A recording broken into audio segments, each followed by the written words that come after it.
Hey everyone, this is Ryuuta of Super Krunch, and I'm back again with some more art. Actually, let me readjust myself. Oh, right!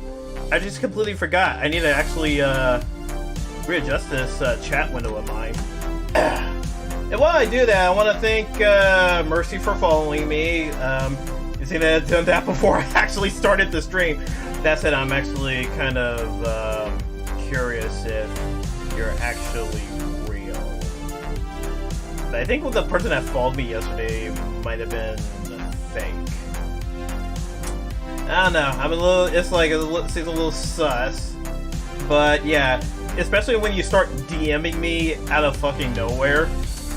So if you want to like chat me up, you can chat me up in my freaking stream. Don't like don't just start sending DM for no reason. But I ain't gonna respond to any of that shit. Why do I keep looking sad? It's like I'm just trying to change some settings and then my my thing just keeps doing some weird stuff. Okay, whatever. All right, I got this set up. Bring myself back up. Let me make that bigger. There we go. All right, that's looking a lot better. That's what I'm talking about. Okay, so we're gonna continue with this. Actually, I might let me do a little bit of a warm up because I actually did get a commission recently. So I'm gonna do a little bit of warm up and kind of get started on this commission, just so that you know I can actually say I started it. All right, let's get to work. I actually put my pen right here.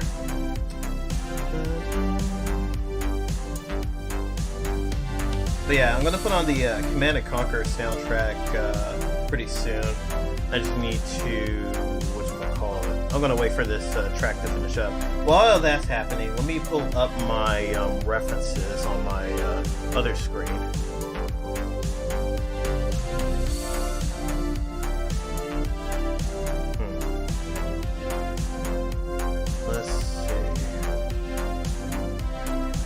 Yeah, I think like starting out, I might not focus too much on the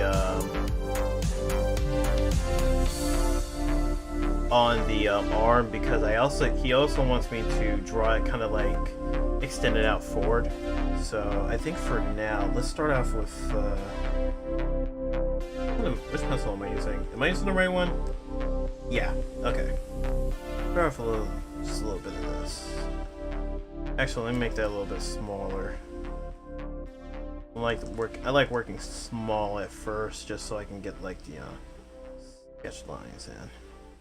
All right, that's wrapping up. So let's put on the CNC remaster track. Cause God, it's like this track. I mean, this soundtrack goes so fucking hard, for real.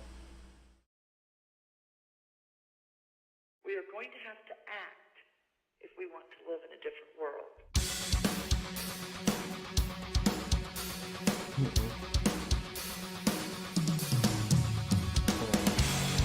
Oh yeah, I kind of give like some experimental ones.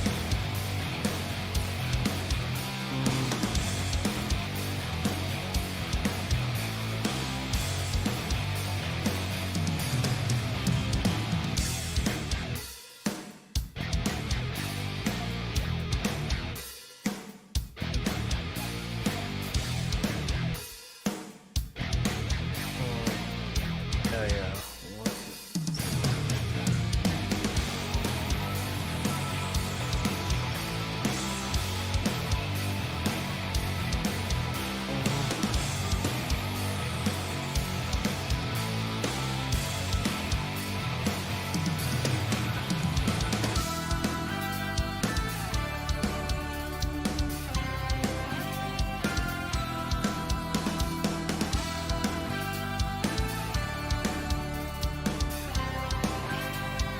Yeah, and he said up to the thighs too.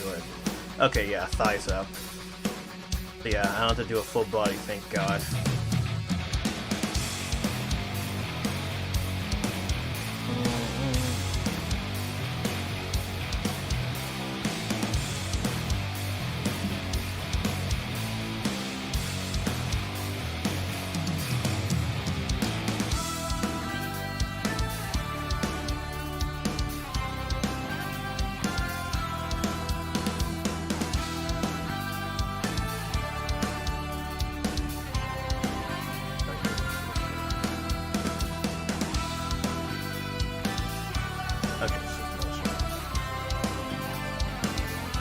Oh wow, I can actually manage my channels directly from my phone.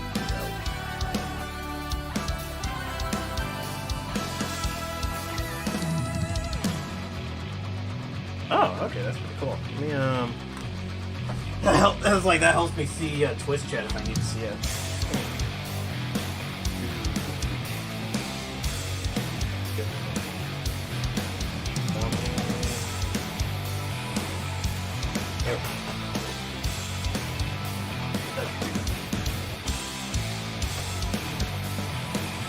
I got that up there just in case I need it.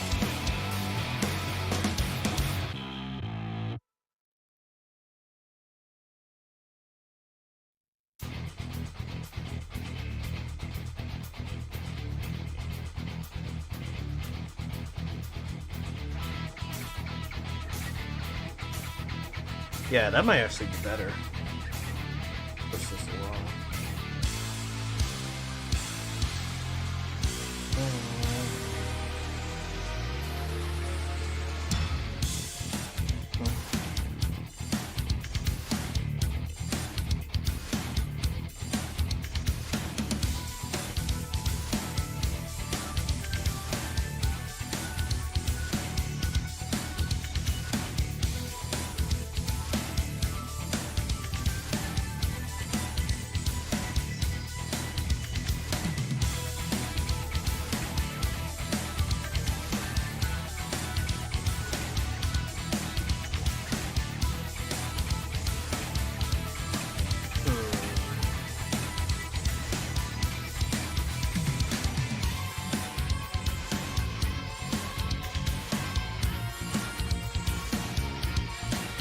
Hold on.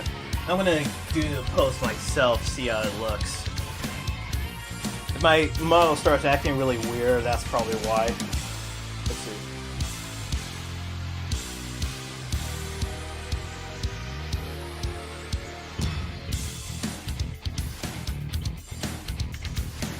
Yeah. Let's see.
Bring his head down some.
God, if I could just have a picture of like sword just being extended out towards the camera. Yeah, I might have to try that in the bathroom.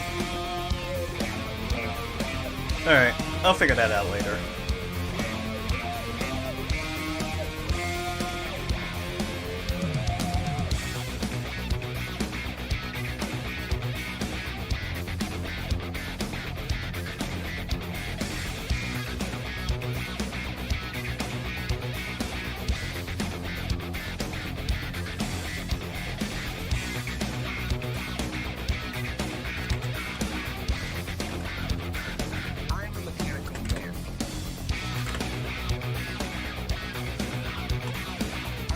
Okay.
Ah, God, this track hits super hard.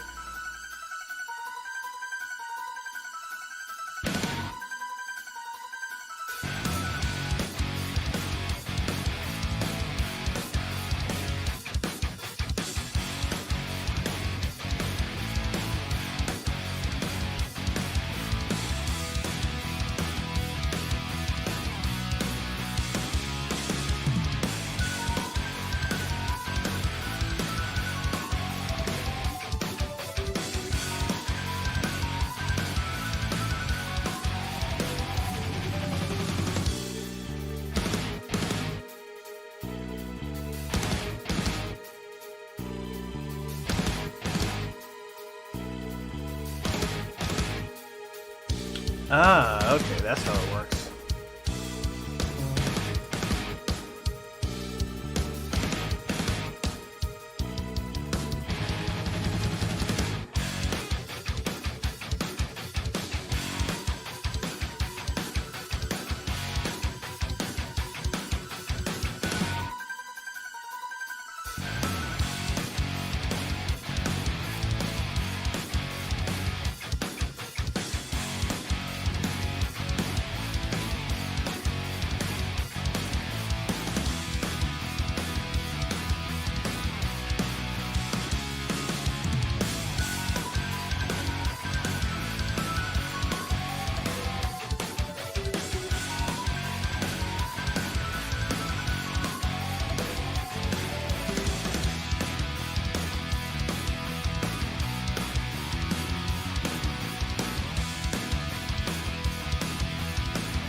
Oh, right.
Alright.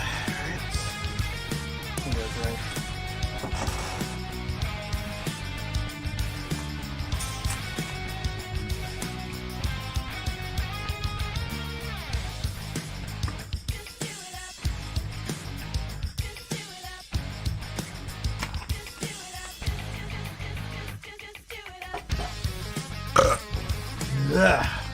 There we go.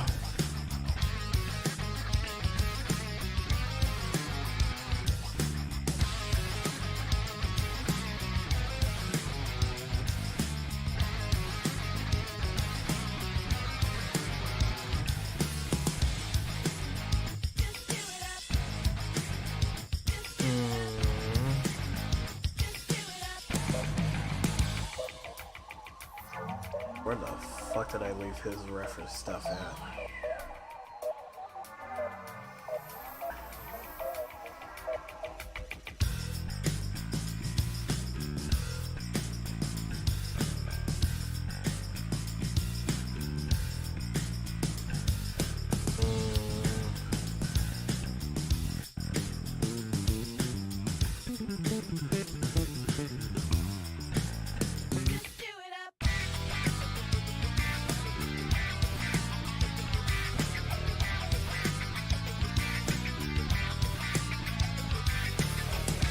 Okay, that works.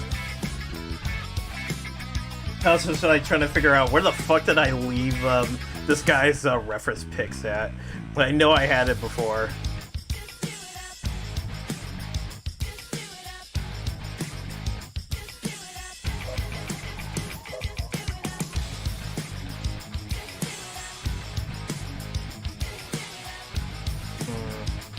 Might reshape the head though.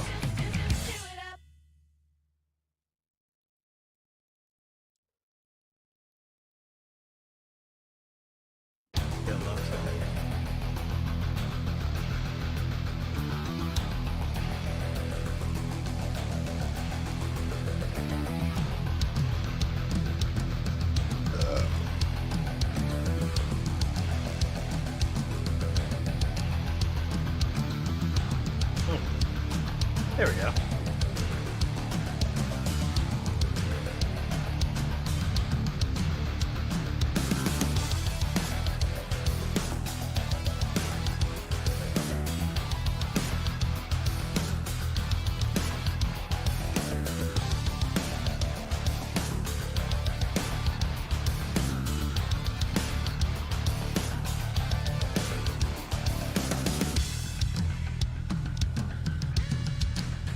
Oh yeah, I can always make it like messier later.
I might need a... The hair looks really off. I don't like it.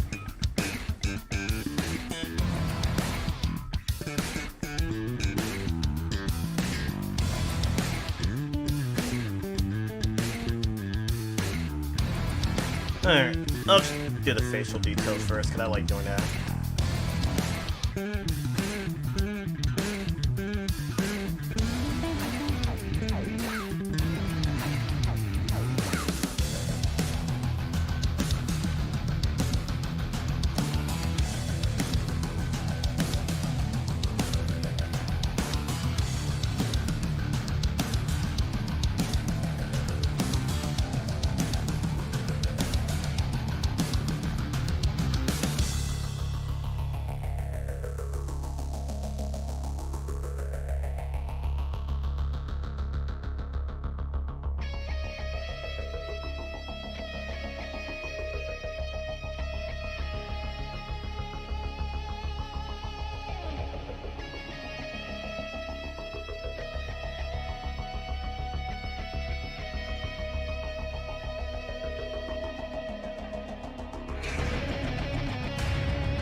Oh, I'm being featured on DLive. Interesting.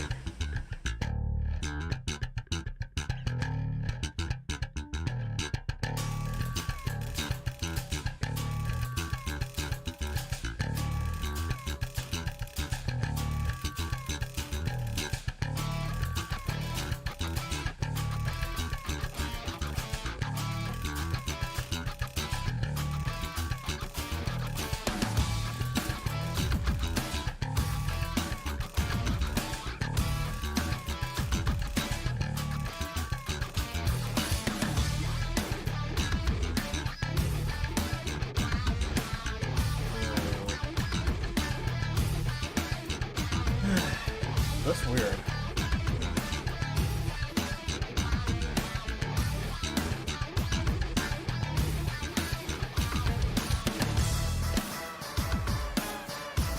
Make the math longer.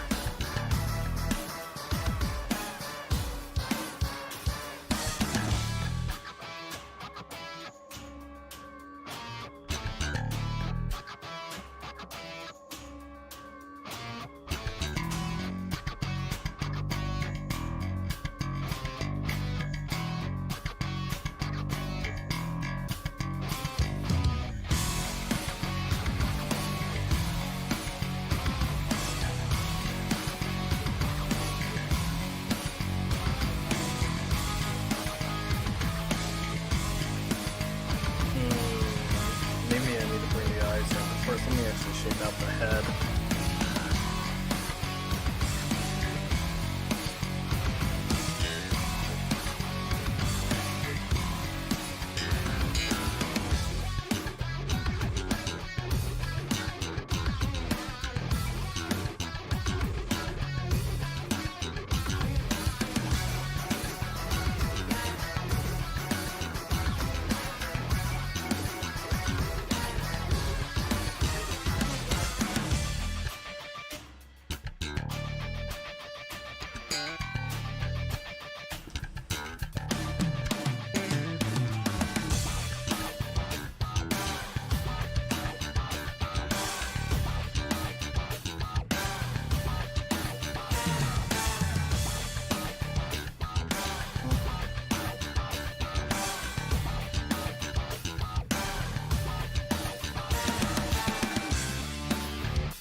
Yeah, I also need to, I do also need to add battle damage to it, so I'll probably do that later.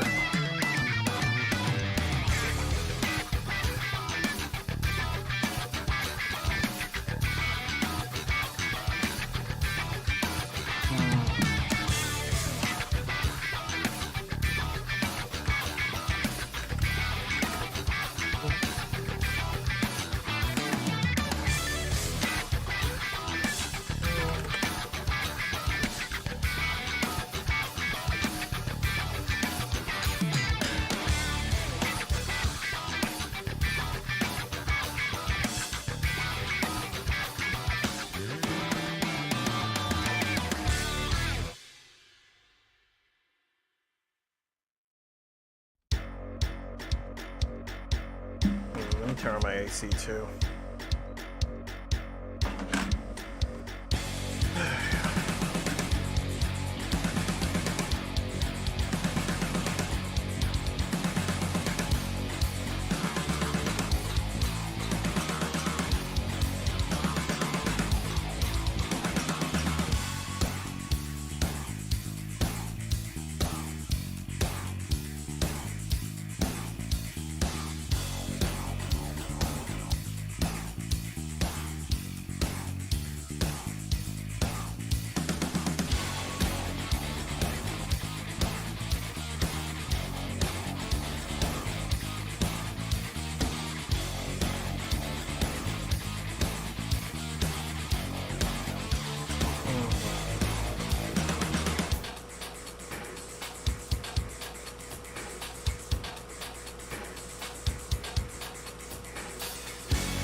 Oh yeah, right. Let me simplify it.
Okay, a good place to finish warming up at. At least, I got started with someone who commissioned me before. By the way, for anyone that's in chat, I don't know if you can recognize the outfit. It is Sora's outfit from Kingdom Hearts 1 in a really rough style, so probably be a good place to I forgot I can actually like type this thing instead of bring it up. Oh my god. Okay.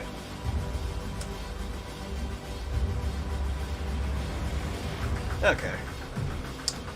Alright, I got that saved out, and I'll work on it, I'll continue to work on it another time. Now, back to what we were working on before. Actually, before we continue, let me run to the bathroom. I'll, let you stare at these while I'm out. In case someone raids, you can at least, have some beauty to look at. There you go. Be right back.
Okay, let's continue where we left off of this one. Well, at least this section is... Well, I got most of it done. I'll come back to it a bit later. But let me see where I left off at. Oh yeah, I was trying to do her belly. Let's continue that. Yeah. What's the color of it? Oh, I guess I'll just use the same color for that. Okay then.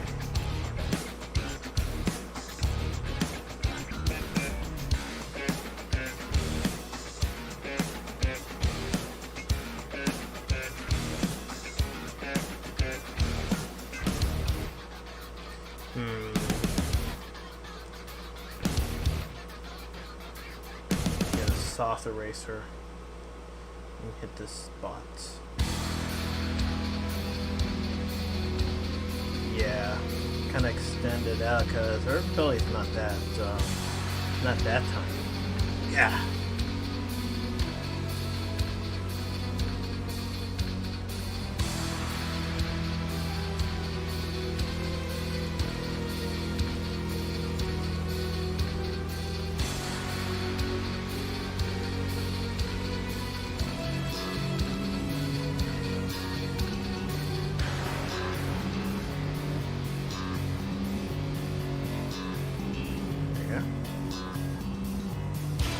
Oh yeah, light source coming up from above right there.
Go. Mercy is for the weak.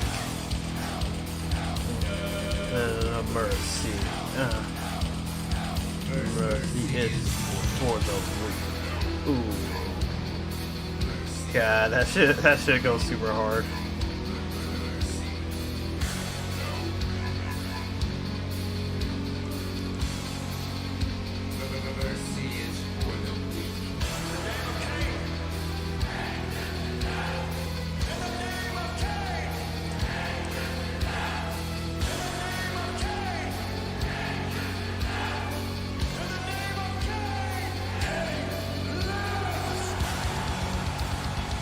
Like Kane lives, just like how Tupac lived.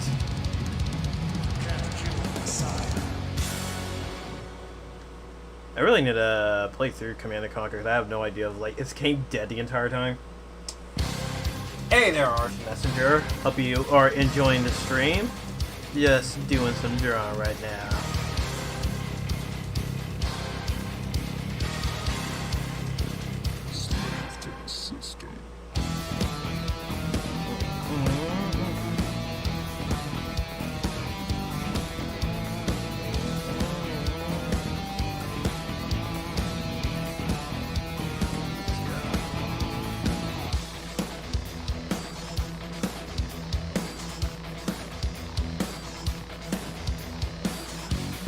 Oh yeah, let me also put multiply down there too a little bit.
I've got a present for you.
Alright.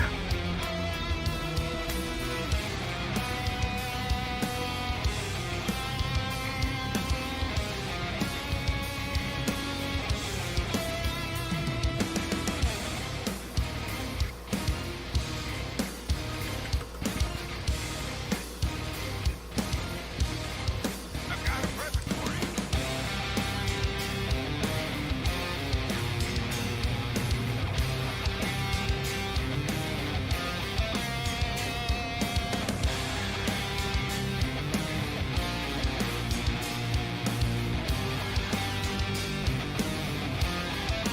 Now, rock and roll. Alright.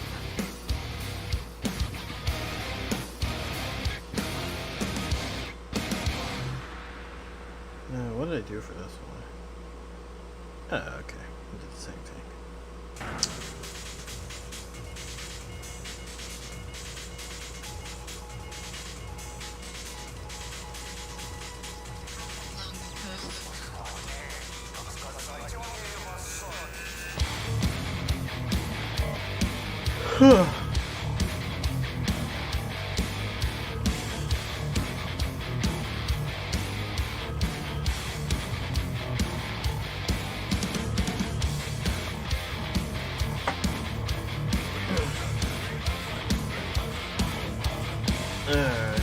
I can use something else.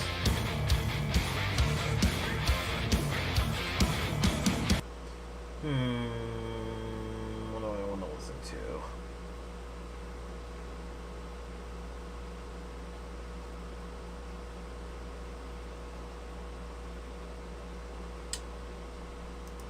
Sure. Let me listen to them's fighting herds. That soundtrack, 'cause why not?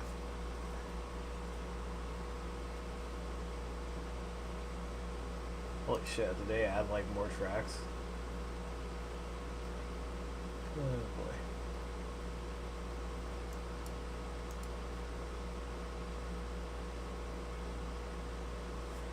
Not set it to like random.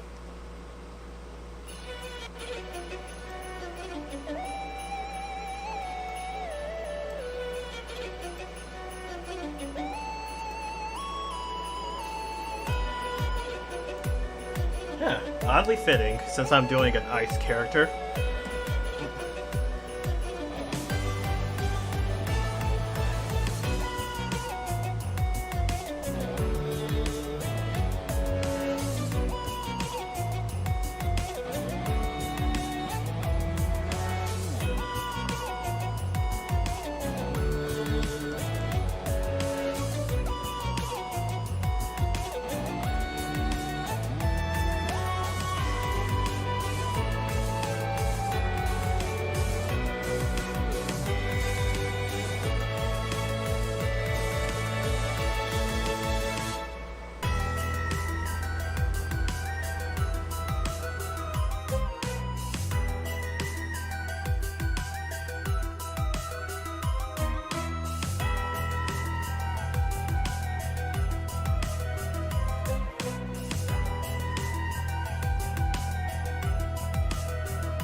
Oh jeez.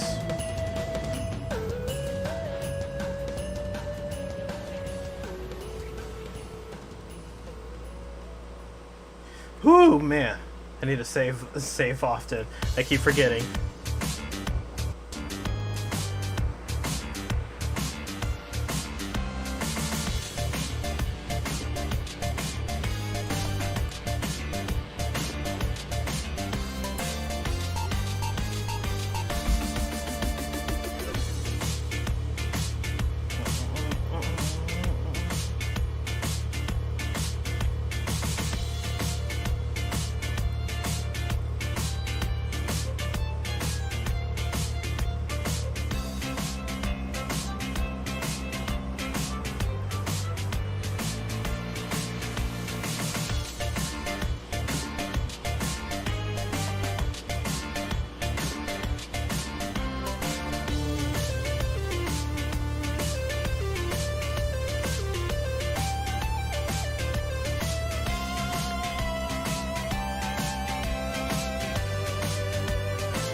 I need to make the other side darker.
Wait a minute. I'm thinking about it. Feel the outside.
Damn it.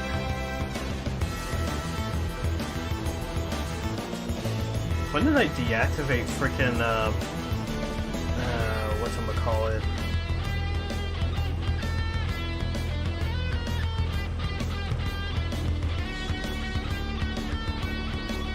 Okay, it doesn't look like it got too much all over the place.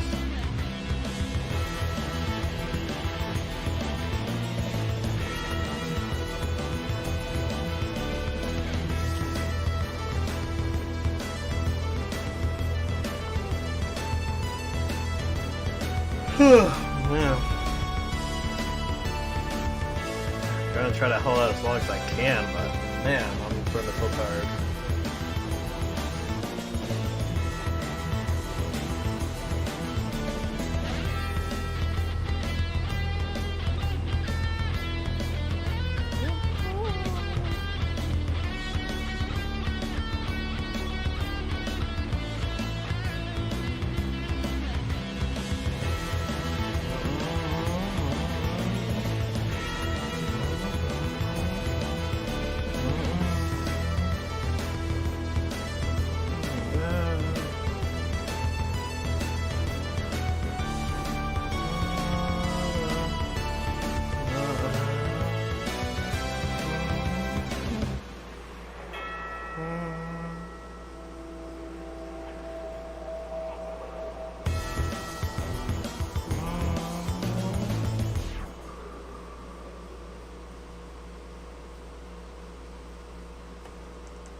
Yeah, doing fur is really fucking tough. Especially when it's fur all over the body. I hope I'm doing this right though. At least doing it sufficient enough to where it actually looks good. It looks pretty decent on the, it's like on this one though. This one might be a little bit different since I'm guessing I'm using a different technique than I did last time I was working on this. Ay.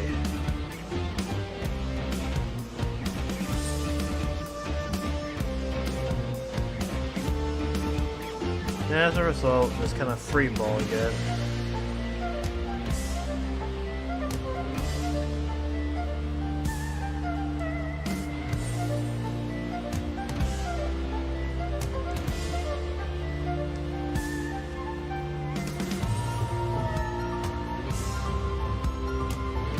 Alright, I do need to make the darker, it's like the dark side more dark.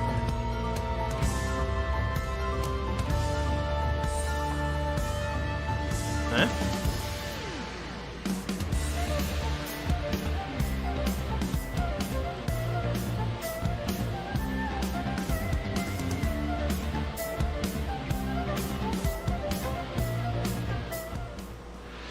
Oh god. Why am I locked out of everything? No, seriously, why the heck am I locked out of everything?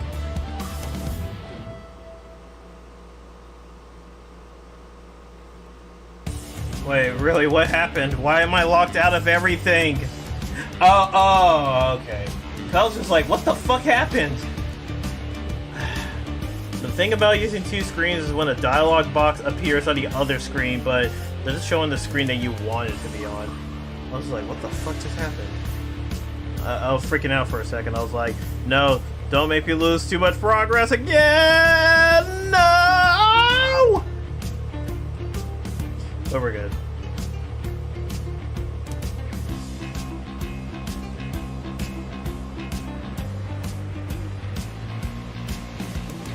Alright. Save successfully.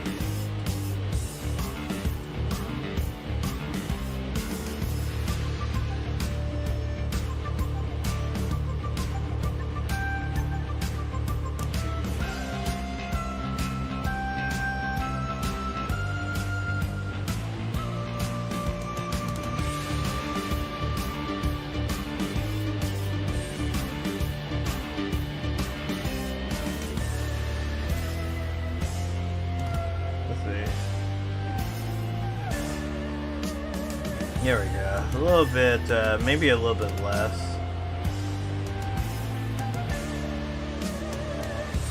I just need to be darker though. Yeah, right about there should be more. Okay.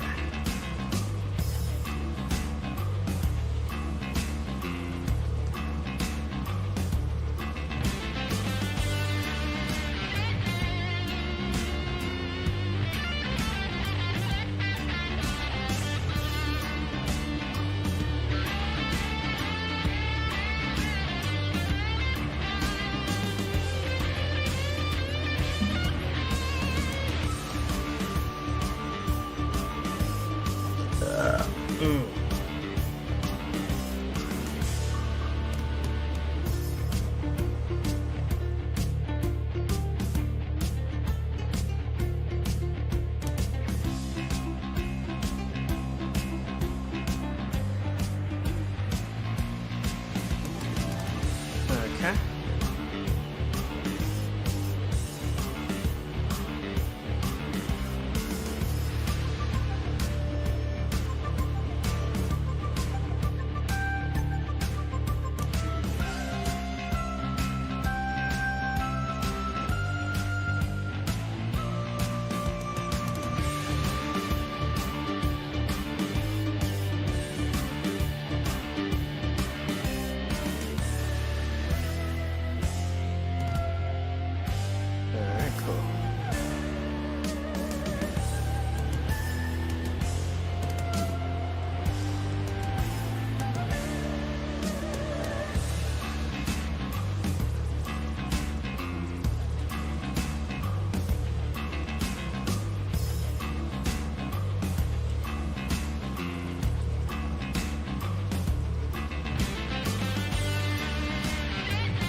Alright, hold on. Right. Not too shiny. Let me bring it down some.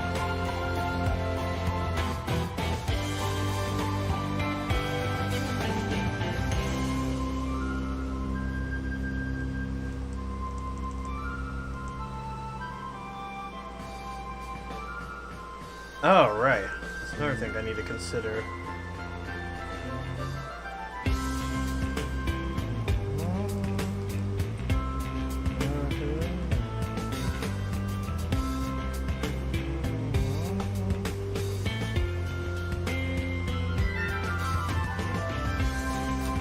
Alright. Let me do something.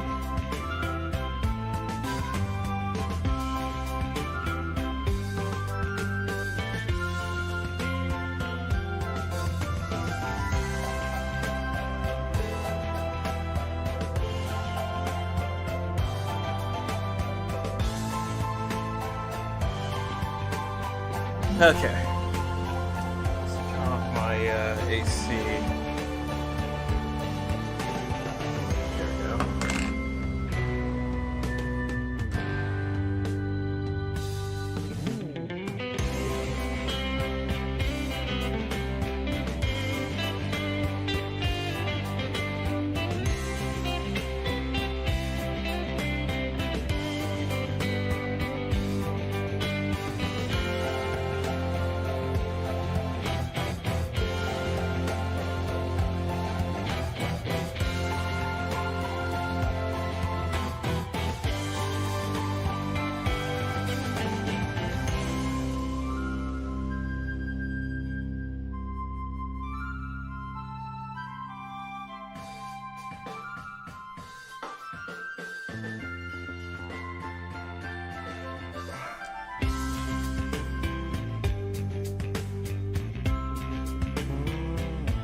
There we go. There we go.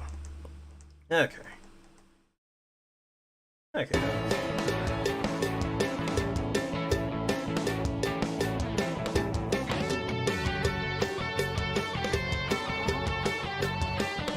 Save again.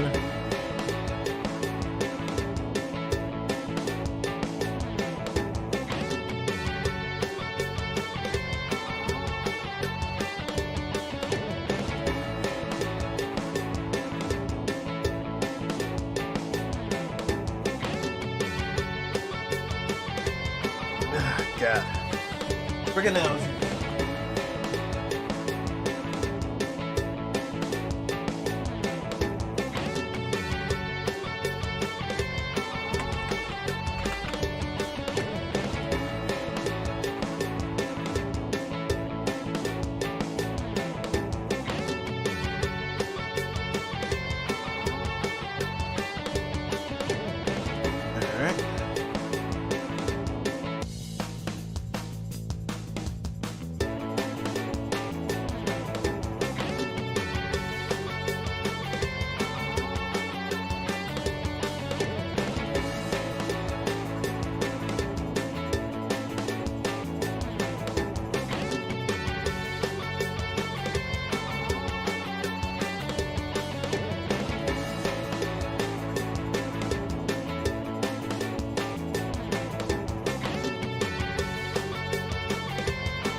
Oh, I gotta use this one. I'm gonna have one of my other friends join in. Let me actually turn this down real quick.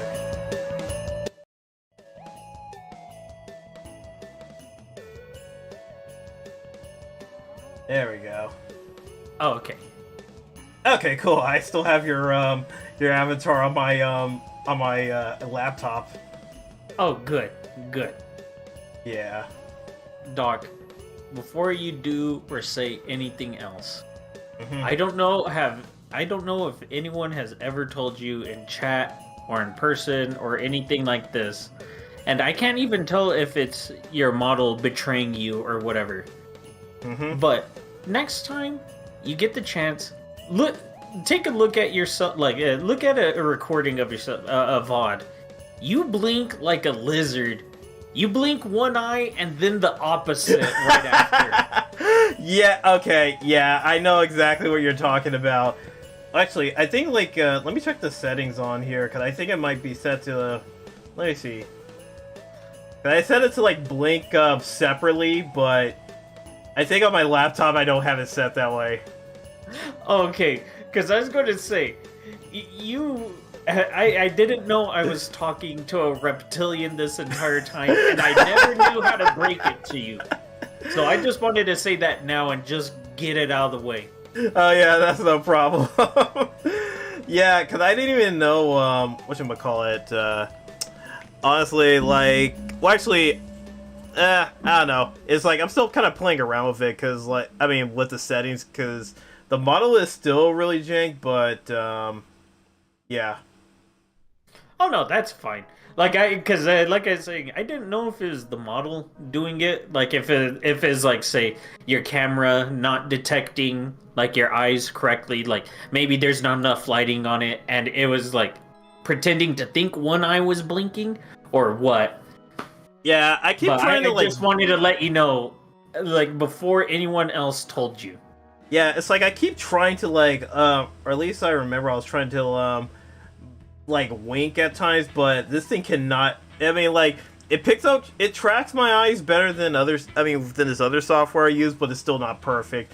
Where I try to wink, but it will close both eyes, and when I try to make it so that it sees one eye open, it doesn't see it still.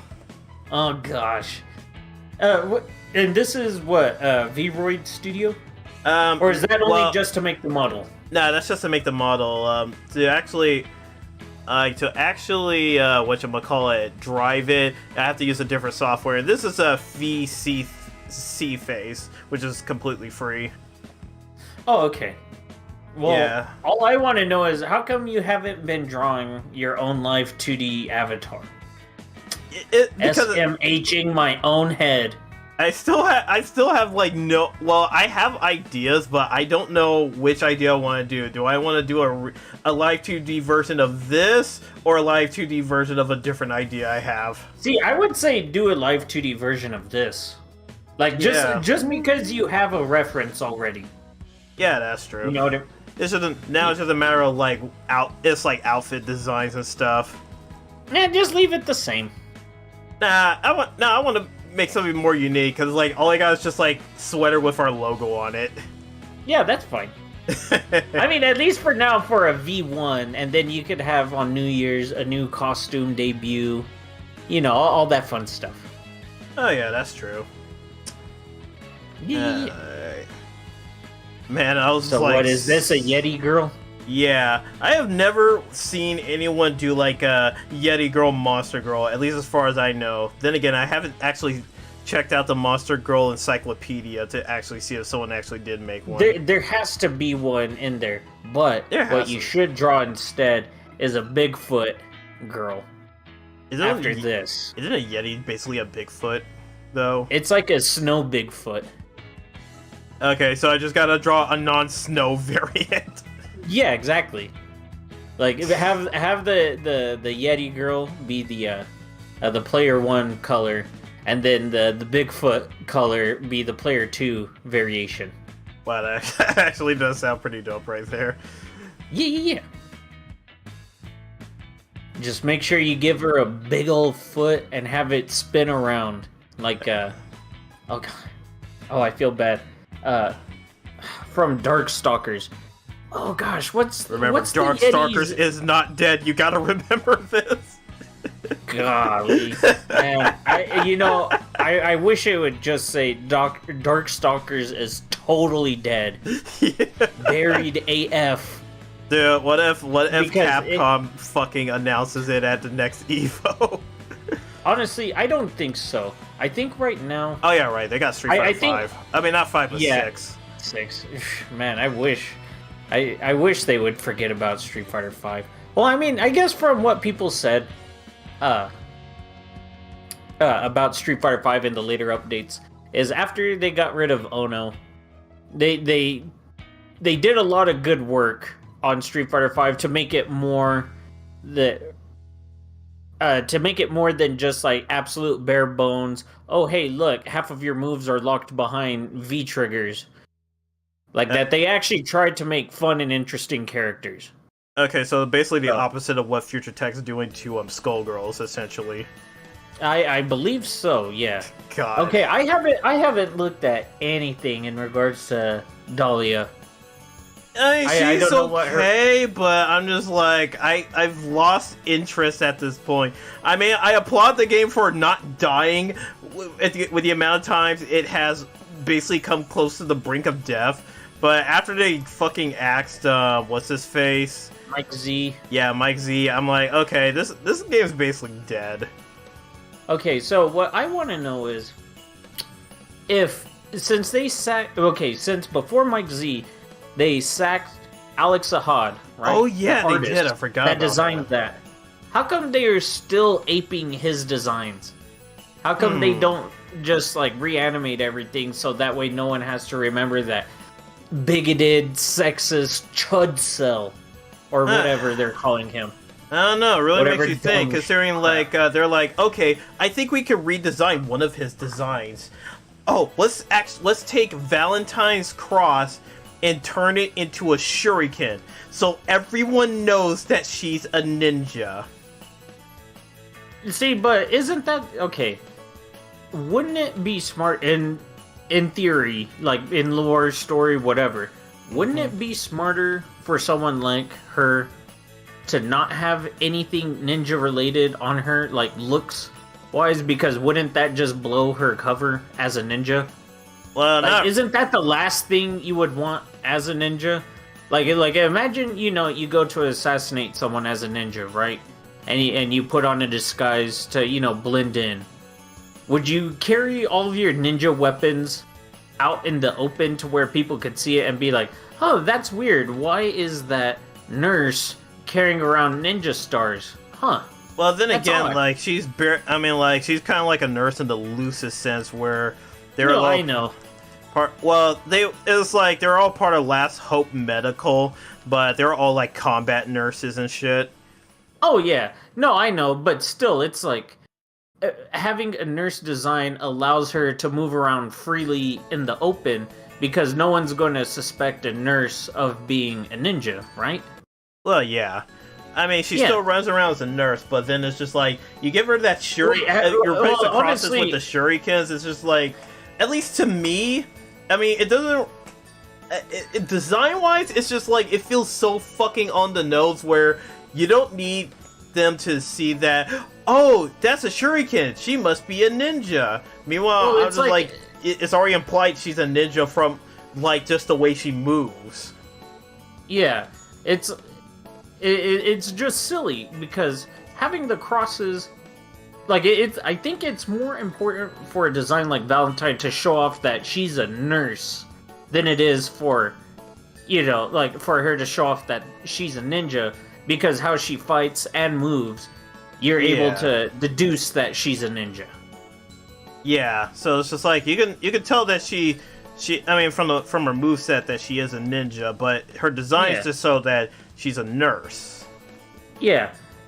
So why wouldn't, like, I'm not talking about you or anything, but just like the devs, why would you get rid of, why would you lessen one of her major design aspects, like say, like the nurse theme and a ninja theme?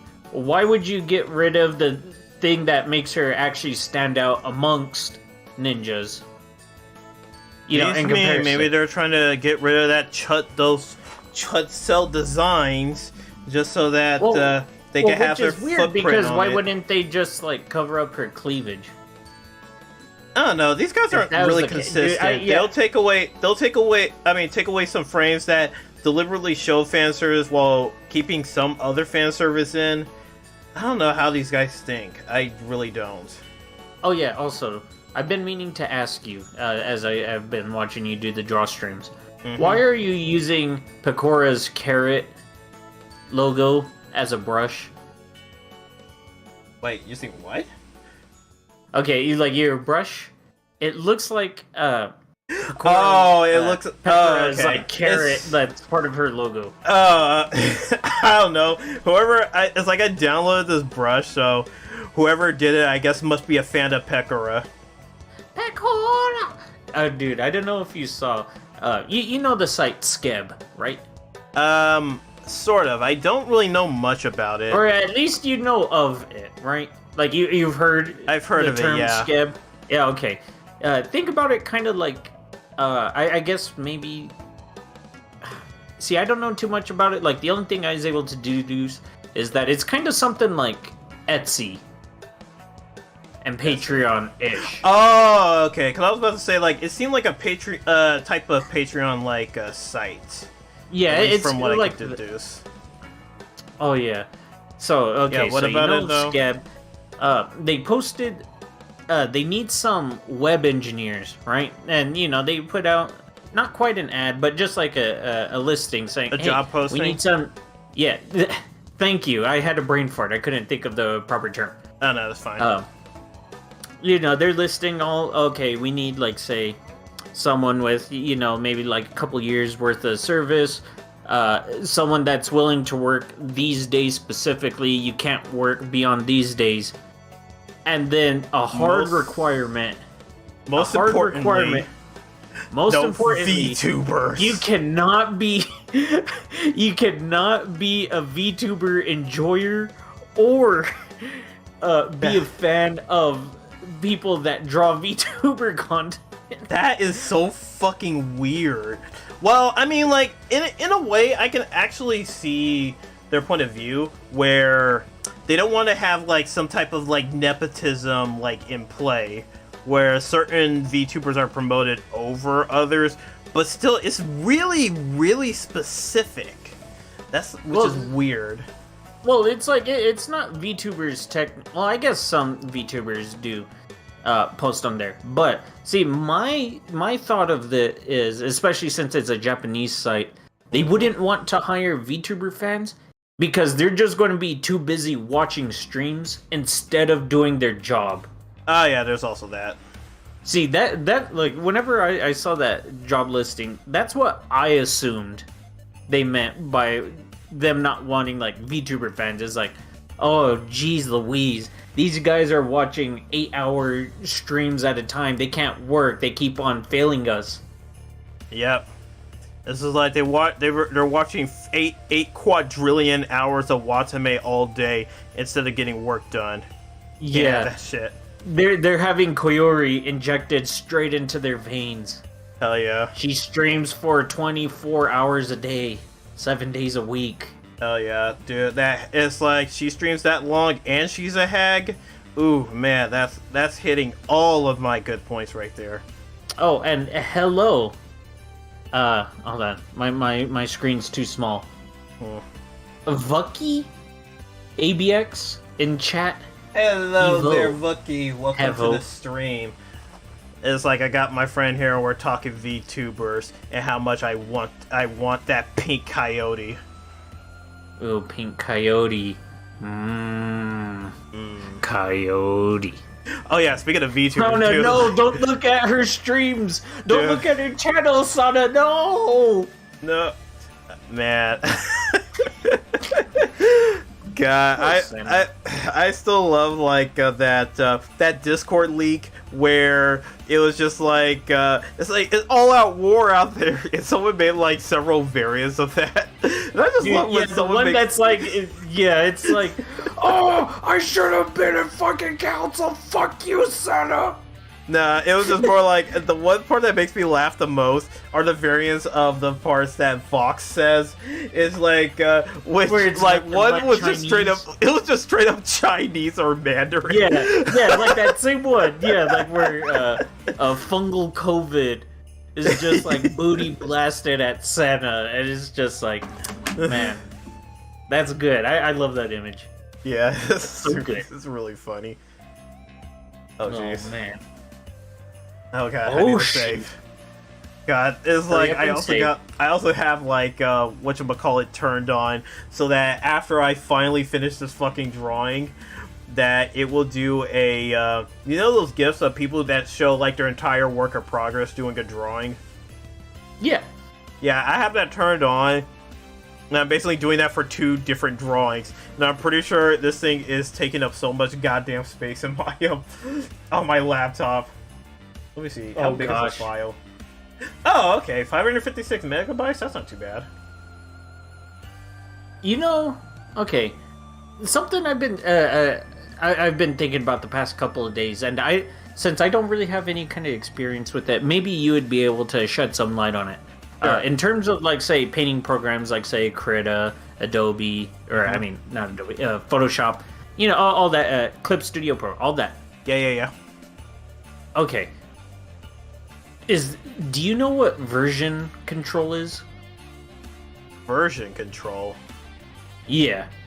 Like say in terms of software development, it's version control is, you've heard of the site GitHub? Yeah. Okay. GitHub is a site that's that offers cloud hosting and stuff like that for say programs. But one of the big features of GitHub is something called source control or version control.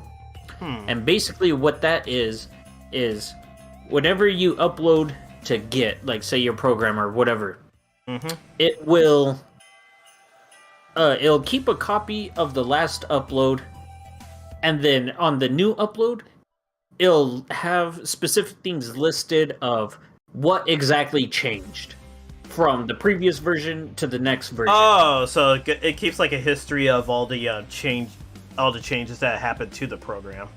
Yes, and it'll also allow you to roll back to a previous version just in case something bad happens in the future. I wonder if something like that could be done with drawing programs.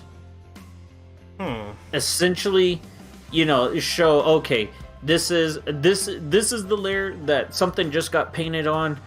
We're going to just like I see what show like say what brush strokes or whatever were added, and allow people to roll back. I think for drawings, because I know there's some situations where say if you try to undo something after, you know, like say you were drawing or whatever for like an hour or two, and you notice, oh no, I was drawing all of that on the wrong layer. Oh, and then you can't, but you've been drawing and did so many changes that you can't undo enough to go back to where you initially messed up. Yeah, I see what you're getting at. Yeah, I don't think that exists at all.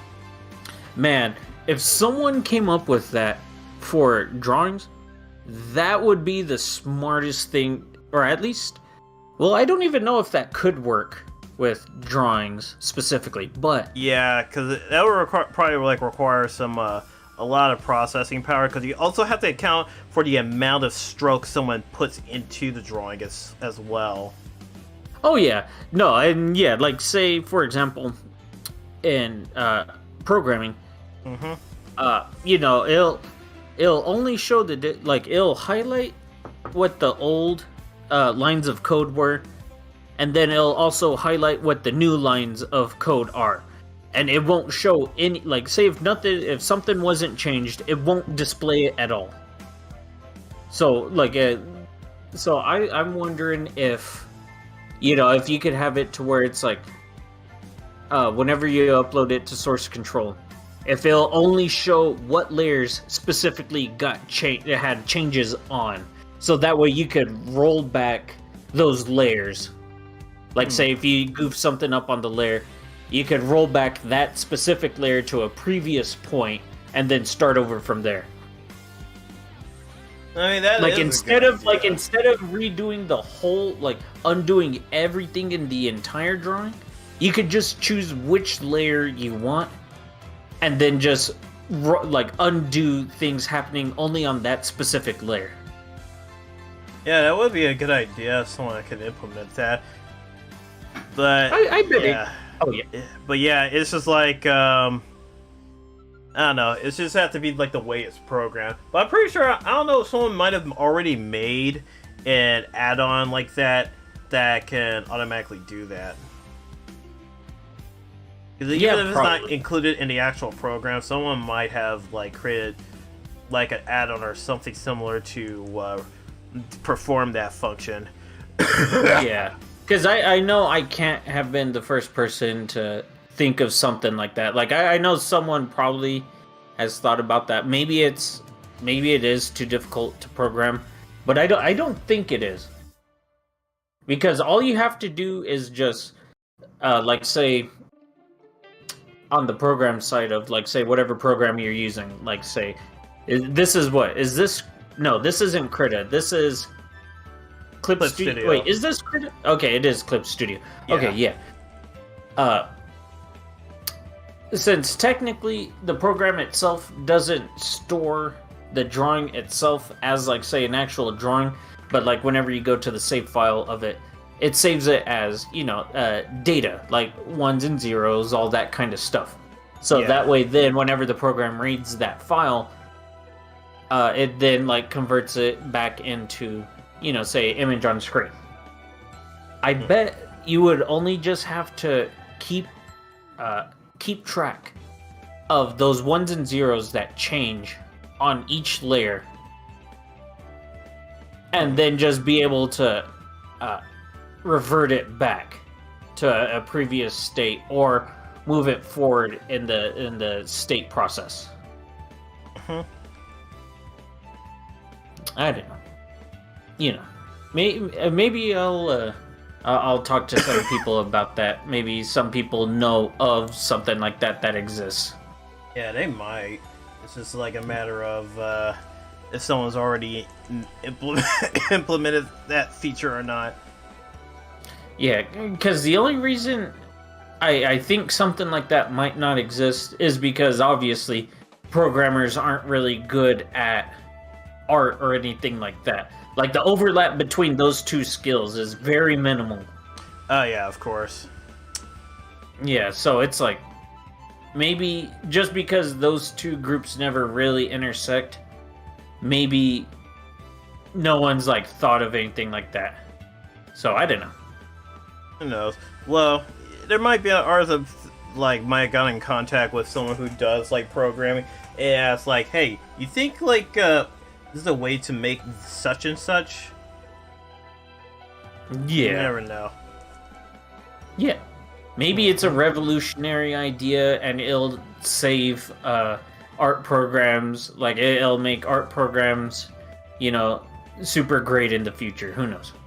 Yeah, it'll make art programs great again. Great again.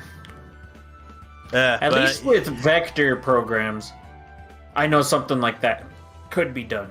yeah, it seems like vector programs probably have definitely would have something like that. Yeah. Alright. Yup. And then now I just gotta do her eyes. Let me also look back, see what I got so far. Dun, dun, dun. Dun, dun, dun, dun, dun, dun, dun, dun, dun, dun, Okay, right. That's what I was doing for her so far. Oh, actually, let me just grab I'll just grab the colors I used for those eyes.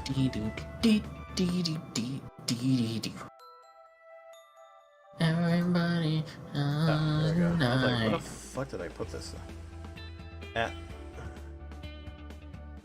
Oh yeah. By the way, what was your thoughts on the new Sony VTuber who has slept with over 20,000 guys? Slept with over 20,000 men. Man, at least they're fine. At least with Sony VTubers, you know you're getting an honest deal with them. At least they're not pretending to not sleep with people. Yeah, unlike PlayStation Division, which is trying to hide that fact by censoring all the good anime stuff. Wasn't there something that they just recently censored? What? It's like, what haven't they censored? No, okay. They haven't censored something yet, but man, have you seen all the info recently about like their Game Pass competitor? I heard, like, I've seen like how much of a piece of shit it is. Dude, did you see the recent thing about the pricing model?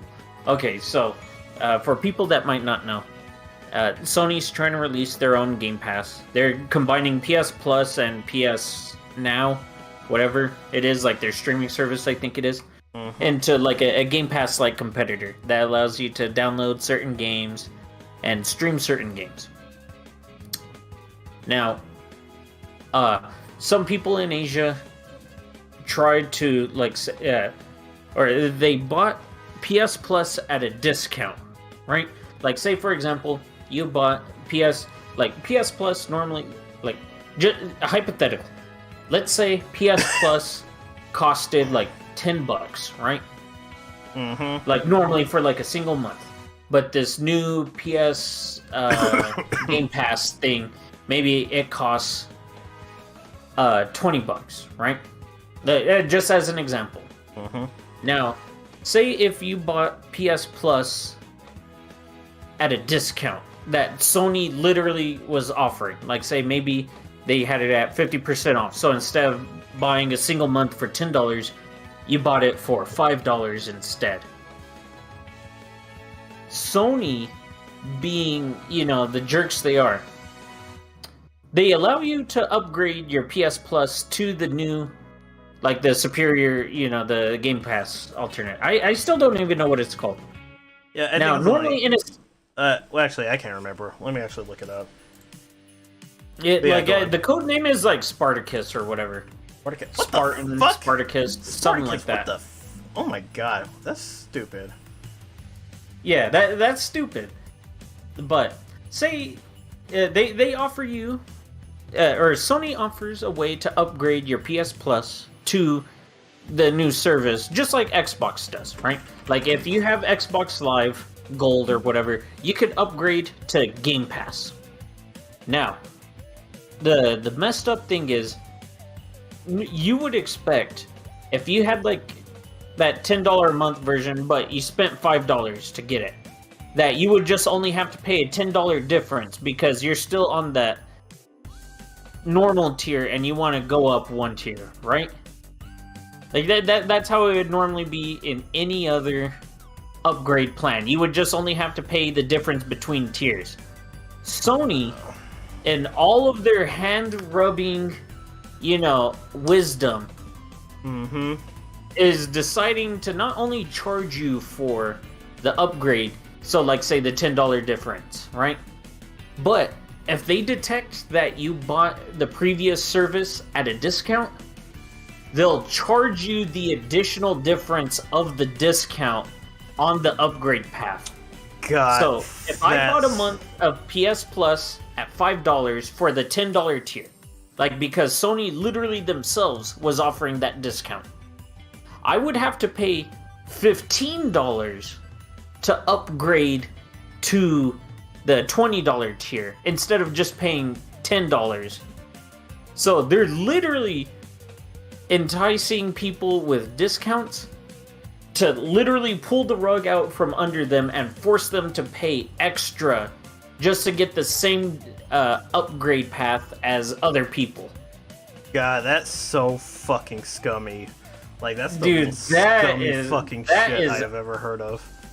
Dude, that is So what happened, like how the story unfolded was there's like some people in Asia that get to test drive the service, and so they're like, okay, man, I'm gonna stock up like on $5. Have they not learned from exactly in China? Oh, China. Okay, I was gonna say like if this was in Japan, I'll be like, oh god, Japan. Have you guys not learned yet? Well, actually, I don't know if I have the screenshot or anything. It might actually be Japan. I'm not 100% sure.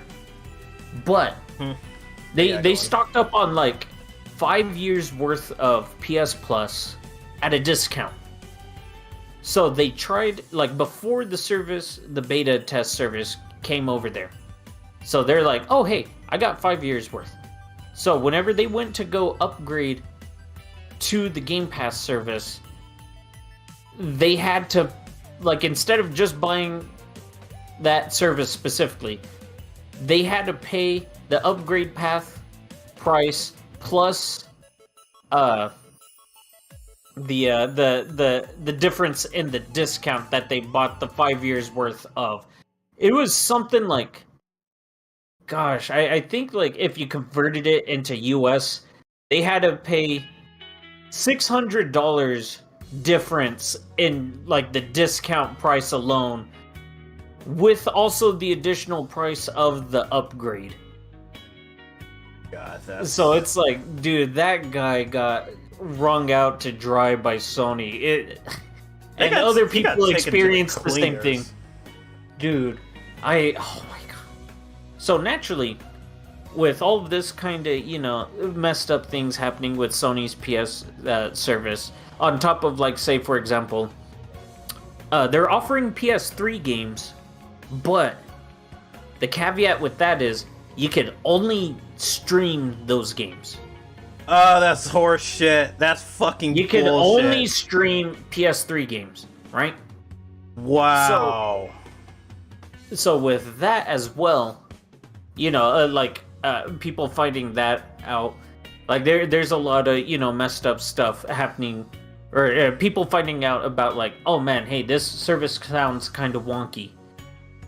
As soon as that happens, several articles come out of places like, say, Kotaku, of course, and like various other places, talking about how now magically out of nowhere, Game Pass is the worst thing ever.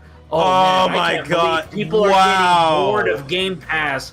Wow, Game Pass is the worst thing that's going to ever happen to this industry if it keeps going. I used to work at Microsoft, or at Xbox, guys.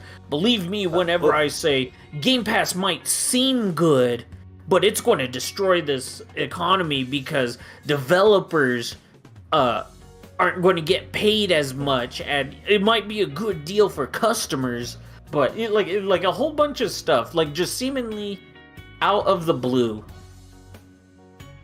God, it's just like, that shit was so surprising, my entire face broke.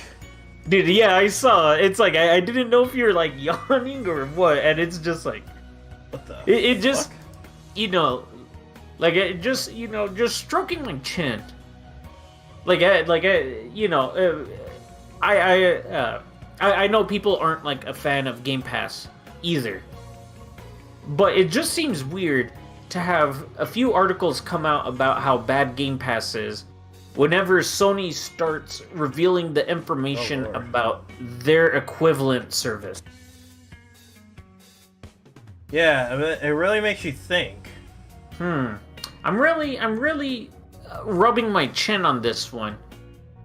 You know, I'm noticing.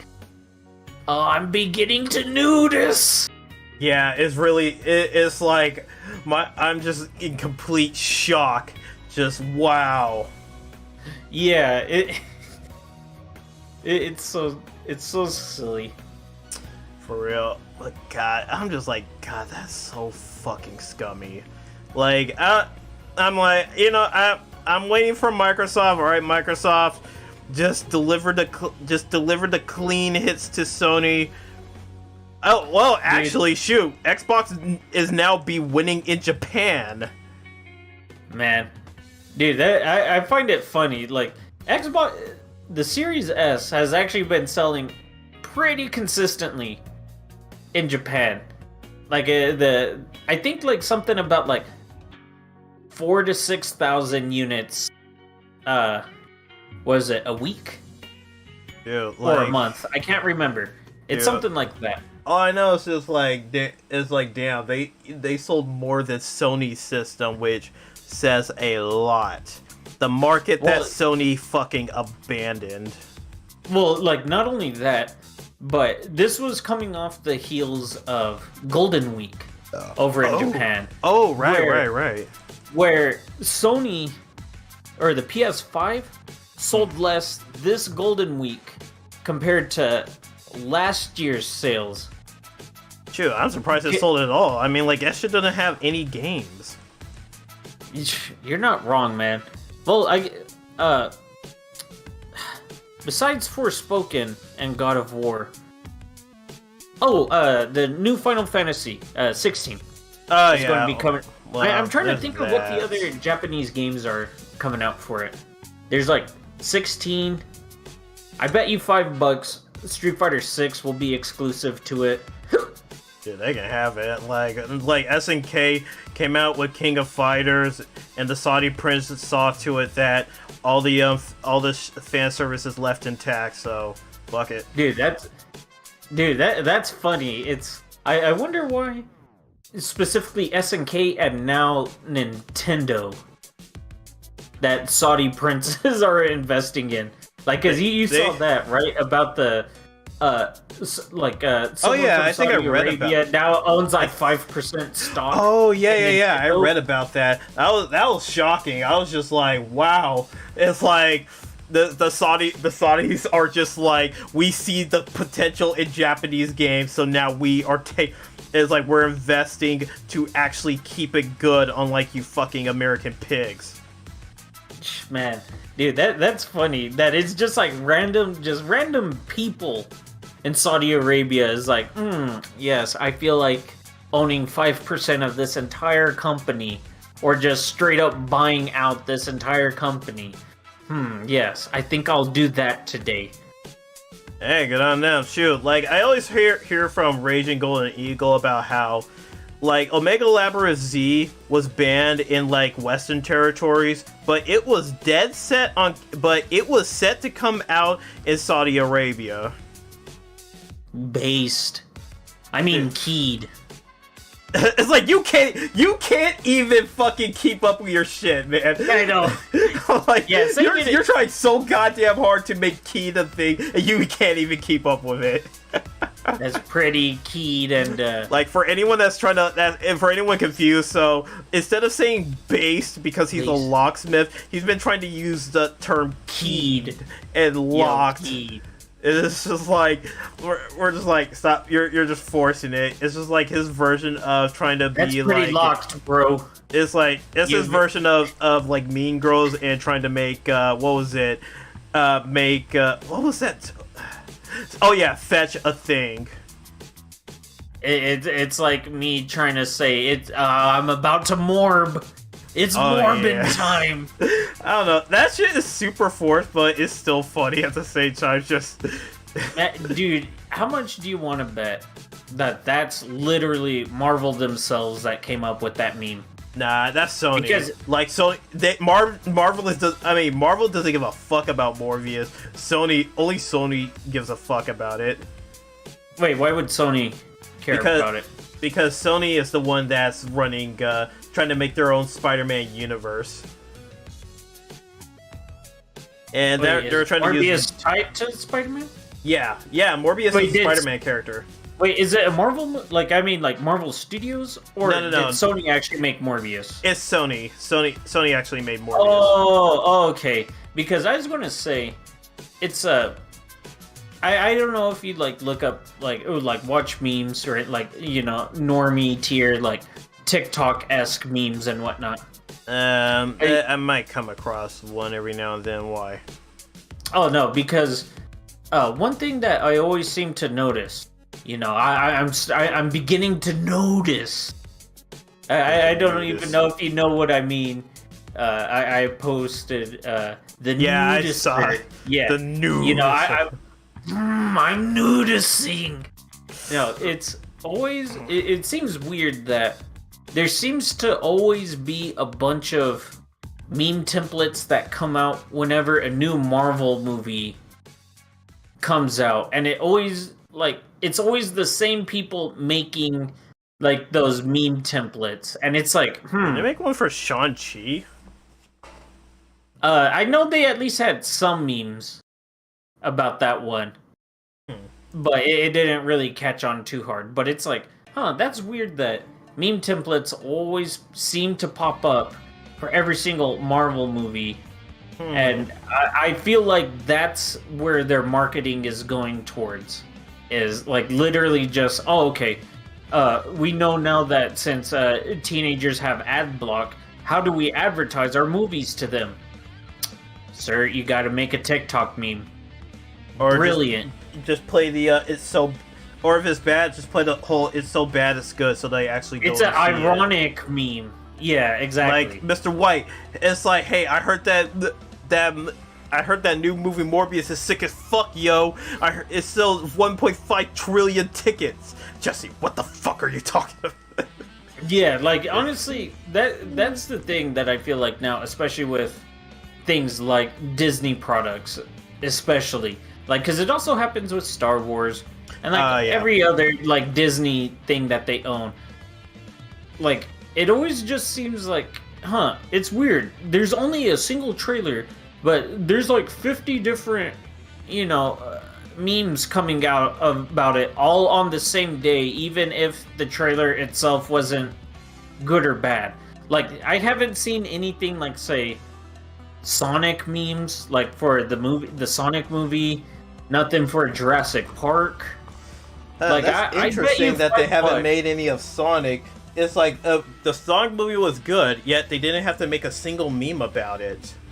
Yeah, like it's just weird, just only because it's like, I notice it's only with like Disney and Sony movies that it's either like what was that latest Spider-Man one? The No Way Home? live action one?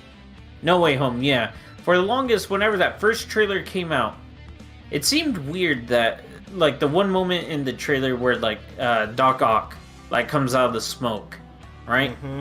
It seems weird that on the same day that trailer came out, there was meme templates of Doc Ock removed and, like, just random characters coming out of the smoke, and it's like, how did someone get a hold of that trailer footage, digitally remove Doc Ock from that scene, like in the span of maybe 30 minutes from after the trailer released? Isn't that weird? It makes you think. It really makes you think. So, I don't know. That's why I hate memes. But I still watch them, though, because my mom likes them, so I watch them. Holy shit, where did I go? Oh. Doc, where'd you go? Doc? Doc! Wait, did I not turn myself back up? Oh, wait. I think you were there. Oh, okay, yeah. I must have accidentally hit the toggle visibility by accident. Maybe. Maybe. Yeah. Maybe. Yeah, most likely. Okay. So besides drawing, what you been up to lately? Nothing much really. Like, it's like Playing now any good games. Well, it's just like I put out that review of Ninja Gaiden 3. By the way, the game I didn't like it. Oh my god. Wait, Ninja Gaiden 3? Yeah, Razor's Edge. Or it's wait. Oh, I thought it was. Oh gosh, wait. Okay, I feel really dumb. I thought it was Gaiden 2. Wait. Oh, I mean, there is a Ninja Gaiden 2. Yeah, okay. For whatever reason, I thought it was Ninja Gaiden 2 that you released a review of. It's like I've been released that one. I released a Sigma too. This new one I released was Razor's Edge. That's the one where Oatmeal Man. I was like, because I was like at first, like whenever I saw that, I'm like, wait, didn't he already release a review of Gaiden 2? Hey, thanks for following Dark Fanta. Hope you're enjoying yourself. Ooh, some Dark Fanta, some Dark Shasta. Okay, you know what? Okay. Speaking of Dark Fanta, you know, like say Fanta soda and whatnot. Mm-hmm. Did you ever hear about Coca-Cola's Starlight? That came out somewhat recently. Coca-Cola Maybe like Starlight. a month ago. Never heard of it. Okay, they released a new flavor of Coca-Cola called like Coca-Cola Starlight. Let me see if I can find a picture of it. It doesn't come from the soda Dark Fanta says. Oh, does it not? Oh, well, Yeah. dang. It comes from Dark Fantasy. Oh, do you Deep mean Dark Fantasy? Yeah, I was gonna say Deep Dark Fantasy. Yeah. Oh man, God, I wonder, does fuck, what was the actor's name? That's what was that dude's name? God. Oh, Van Darkholm. I wonder, does he Yeah, there still we go. stream on the Twitch? I'm actually curious. Does he still stream on Twitch? I'm genuinely curious. See, I don't know if he streams on Twitch, but at least I know he does. Yeah, he absolutely did at one point. But let me see. Van. Like Darkholm. I know he does like say cameo stuff, like the website cameo. Yeah, right here, Van Sama official. Fuck yeah. He did a workout stream like 13 hours ago. Oh, did he? Oh, okay. Dude, good. absolute dude. Yo, I'll put this in.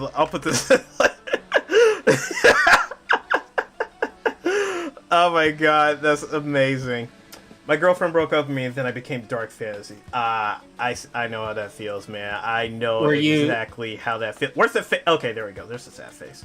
Were you Yeah. lighthearted reality before then? If you're a Dark Fantasy now?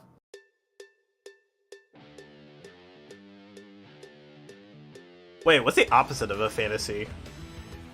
Reality? Oh, okay, so light reality. Oh, okay, yeah. Yeah. Or bright reality, maybe? That'd Eh. probably be a better inverse. I think they usually just call those normies. Or normal Yeah, facts. exactly. Yeah. Well, I mean, he said he had a girlfriend, so that would be pretty normy to me. But yeah, I know how that feels, dude. Like, it's like I was in a relationship that it's like it technically lasted for a few months, but before we actually became a thing, it lasted for like over a year. But part of it was that I was overseas, and man, God, I hate how that shit ended, and I'm still pissed off about how it ended. That's the last time I tell anyone about anything about myself. Man. See, I just like to pretend I've never been in a relationship at all. Because whenever I think back on, like, every single relationship I've ever had, I just want to strangle myself for being so dense that it would make even it would make harem protagonists angry about how dense I am. Oh yeah, I know exactly. Dude, Like- I am the densest motherfucker there is. Wait, she says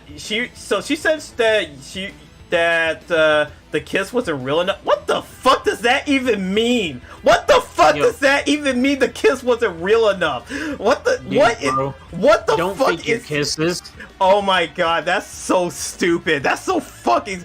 Oh my god, I hate that shit so goddamn much. This is the one thing I fucking hate about relationship.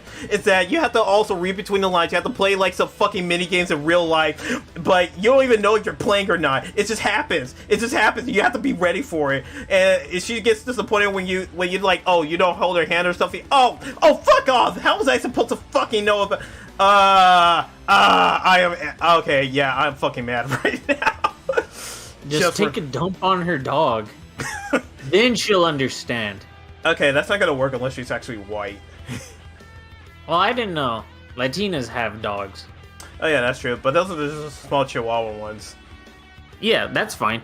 Like, literally drown the chihuahua in your feces. Like, just diarrhea dump, like that one episode of Angry Video Game Nerd with Bugs Bunny in it.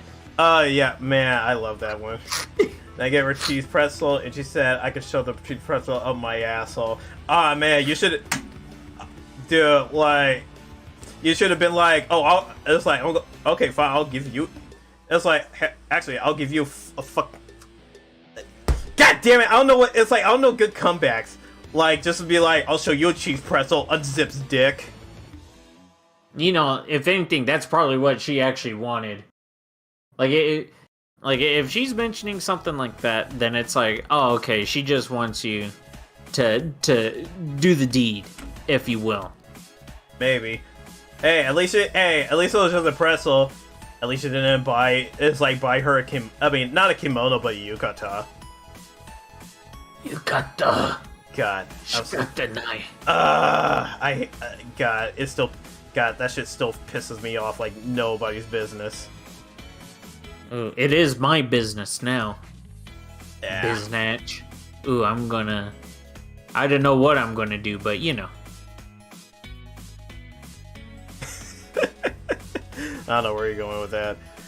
Oh, Okay. no, I don't know either. But to what I was saying before, Yeah. was Coca-Cola released this flavor called Starlight. I don't know why.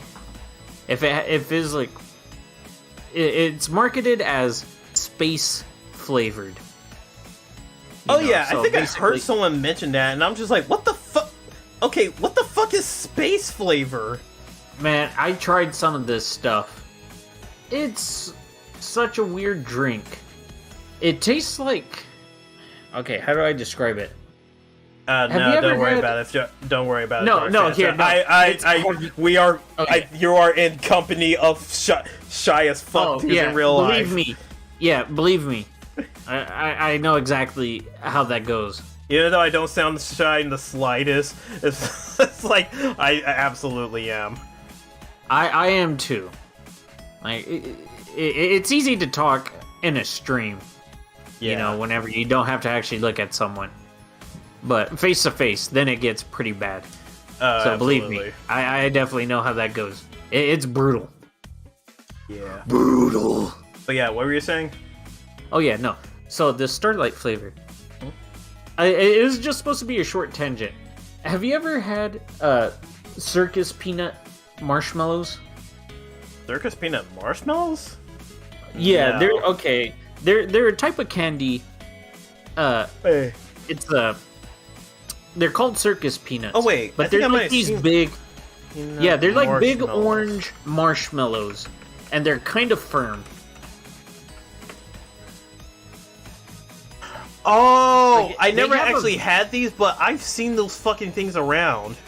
Okay, they have a very specific flavor that I've never had anything else that tasted like them.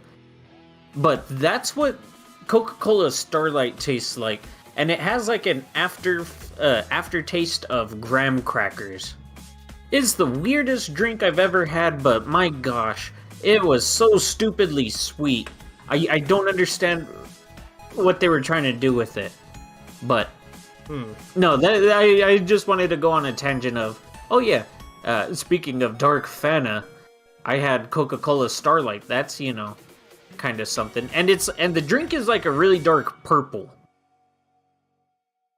Yeah. Like you can't notice it whenever you see it in the bottle or whatever, but if you pour a cup, it's purple. So that's the only reason why I even brought it up, is because dark Fanta, thinking of like, you know, say like grape Fanta or something. Oh, hey, something related to that. So, you know. Yeah, but before, like, I was gonna bring up one other thing, but first, yeah, I did drink Corona. That was like probably like my first ever beer I ever drank. But now I don't think I could go. I mean, I can go back to Corona beers, but I don't know. After going to Japan for over a year and drinking Sapporo, and like it was Sapporo and Asahi. God, that stuff's really good. No, you're just a weeb. You'll never be Japanese. Yeah, I must accept that I'm fact. just kidding. I will never be Japanese, no matter how hard, how much of a weeb I am. I will never be Ken-sama. I know. I feel that feel, bro. Oh wait, Ken-sama Trust was a me. lie. Fuck that. Yeah, he didn't die in that tsunami. Wait, was it a tsunami or earthquake? Oh no, the Tsunami, tsunami. right? Yeah. Nah. Yeah, yeah. It was so funny, like how years later, how his girlfriend just brought up saying like, I don't like you guys using this picture of my boyfriend who like hasn't been to Japan and stuff. It's like the entire illusion of Ken Sama shattered that day. Flippin' Ken-sama. See, it's more about the idea than the man himself. You have to aspire to be like Ken-sama. Not specifically be Ken-sama. Yeah. That's why, like, Either next that, time I go or to... be the American that Japanese people think you are. Oh, yeah, dude, that video was so fucking good. I'm like, God, that's the most patriotic video I've ever seen. It's like, just be the American that Japanese people think you are. Yeah, dude, like that. See, that's what we should all aspire to be. Hell yeah. That's a true American dream right there. Yeah. But man, don't make fun of me. I mean, I know you will, and that's yeah, okay. I absolutely will. But go on. But I have to say it though first as a disclaimer before I say something stupid. No, don't make fun of me. But it's like, I'm not really a beer guy. But the only times whenever I do drink beer is, like, the only thing I'll really drink is those, Budweiser and Bud Light Clamatos. Oh, Clamatos? Yeah. It's like a tall can of Bud Light or Budweiser mixed with Clamato. Huh. Yeah, it's like I've seen those before, but I never tried them because, like, isn't like Kamato's just like kind of like a tomato-like taste or something? Yeah, it's just basically like a tomato drink. Not yeah, quite like V8, but the mixture of Clamato with Bud, I'm like, okay, that's fine because I can't really drink too much beer itself because like my face gets really red. You know, I get all goofed up from it. Like, I could drink other types of non-barley, hop, whatever, like, kind of like alcohol. I just can't really deal with beer. Oh yeah, you just actually reminded me that when I was in Japan... Oh, and also, we went... hold on, wait. Yeah. Sorry, before... thank you for following us. You know, put a smile on our face. I appreciate it. Yeah, same Thank here. you. But honestly, I'm here to put smiles on our viewers' faces. Like, And also, you know, okay, this is okay. He says that, right? But there's one thing though that I do actually genuinely get worried about whenever I watch, like, say, a 2-view VTuber.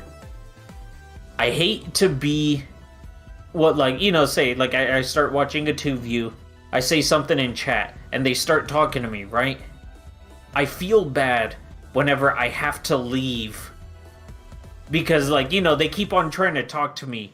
And it's like, oh no, I have to leave your stream. But I'm the only one talking in chat. Oh no, I'm stuck here. Yeah, I know that feeling. Oh, like, I feel bad. So, a lot of times, like, it's messed up. But it's like, I'll watch VTubers, but not participate in chat. Yeah, even Dark Phantom knows. But yeah, I mean, like, the most I really do is just be like, oh hey, I'll take. Well, I actually haven't been into maybe like a 2-view. Like, they've probably been like views in the double digits, but that doesn't really count in a way. Yeah, because at least, like, if you have double digits, there's at least like 5 or so people actively talking or whatever, you know what I mean? So it's never too bad. But it's like, on 2 views though, oh, it's brutal. Because you hear them talking to themselves, trying to, you know, hold, like, you know, trying to spark conversation. And then you say something and it's like, you know, like, I know that feeling whenever I would stream. If someone started talking in chat, I'd be like, oh, thank goodness, finally, someone I could talk to so that way I don't sound like a weirdo just only talking to myself. You know, someone to bounce a conversation off of. Yeah. For me, it's kind of like I honestly have no problem like talking to myself like during streams, but the thing is, I run out of my material before anyone shows up. And then when they show up, I was like, oh hey, but then I'm just mainly focused on the game and making slight commentary during it, and I don't have anything else to talk about. God, it sucks. I hate that. Yeah, because if it's like that's how I don't understand how like the really big corpo VTubers do that whenever they have like chats where it's like you can't really chat with like, you know, like say if there's like 4 digits or more people in chat. You can't talk to chat really outside of super chats. So you're essentially just only talking to yourself. And I don't know how they do it like consistently for a long time. I don't know, maybe after a while, your eyes just kind of like train, like, if you're like a really, really big one, your eyes will probably train to like focus on single out specific comments, and then you could use that to kind of like bounce off a tangent with or something, or to play around with chat if they're kind of like all in the, if it seems something they could all be engaged in. Yeah, but then you look at something like, say, Gura's chat, right? And that's like moving at 1 million posts per second. Oh yeah, that's extremely hard to find anything to even remotely, you know, like find, like to mention. And even if you notice something, that doesn't necessarily mean it's like something good to start talking, like subject wise. And it's like that's even like I think that's even harder than just having like no one in chat. Yeah, because when your chat's moving like at 1 million miles a second, you're just kind of you have no idea what to like really talk about. So you don't know like what random thing you're going to say is going to set off chat. Right. You know what I mean? But it's kind of hard to piss off chat unless you're like intentionally trying to like really, really piss them off. Oh yeah, or not even like say piss them off, but like say if you just see like a wall of emotes, and it's like, wait, what? What was there something in the game that I just didn't notice that they're reacting to? Did I say something weird? Like what's going on? Like say you know how sometimes it's like especially with HoloLive, where it's like if there's an animal on screen. You know, everyone will be like, "Oh, it's Okayu." If it's like a cat, or "Oh, Korone," like you know, and then you see like people saying Korone, right? Like 5 million posts per second. And it's like, wait, is Korone in chat? Is that why everyone's reacting? You know, like stuff like that.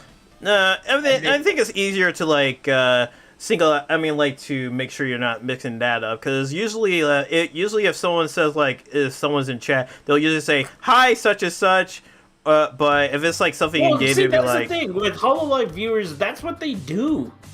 It's like, oh my gosh, there's Korone, hi Korone, or you know, like if there's just a random dog that was on screen for like a couple of seconds, and it's like, oh, what do I do? But I don't know. It's difficult.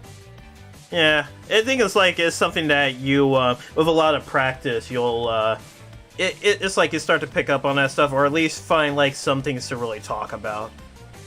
Yeah. Or at least chat, or sometimes chat will just kind of like give you something to work off of. Yeah, at the very least. Oh god. Oh god, I have to figure out how to draw a frickin' boulder. God. Draw a circle and then add squiggles on top of it. Boom. Yeah, I honestly should. Oh wait, I know. This is. I should just do like shapes or something. Just do a bunch of rhombuses. I don't know. Beep boop boop. Yeah, and then just add some more prisms to it or whatever. Yeah, and I'm just trying to like vary the shape so that it looks, you know, geometrical. Because I want her to be holding up like a big ice ball. A big ice ball. Hell yeah. Sana is big. Big as fuck. Big. Man. Oh, go ahead.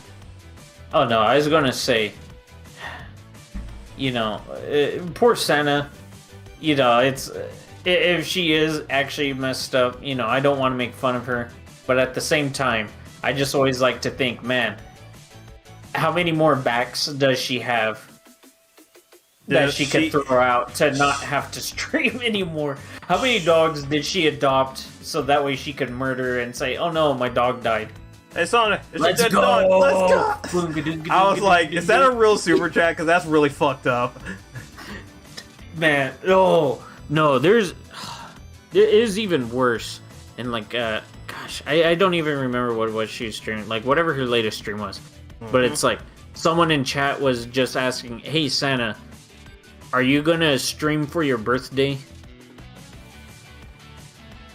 And it's like thinking about it, it's like, you know what? That's actually really, really, like, not messed up like him saying it, but it's like the fact that someone has to ask a streamer, especially a Hololive streamer, if they're going to stream for their birthday. Man. Dude, Yeah. After I read that, it's like I had to close out of the stream. I'm like, oh, because she read it. And so I'm like, oh no. I can't. You know? It's like, ugh. It's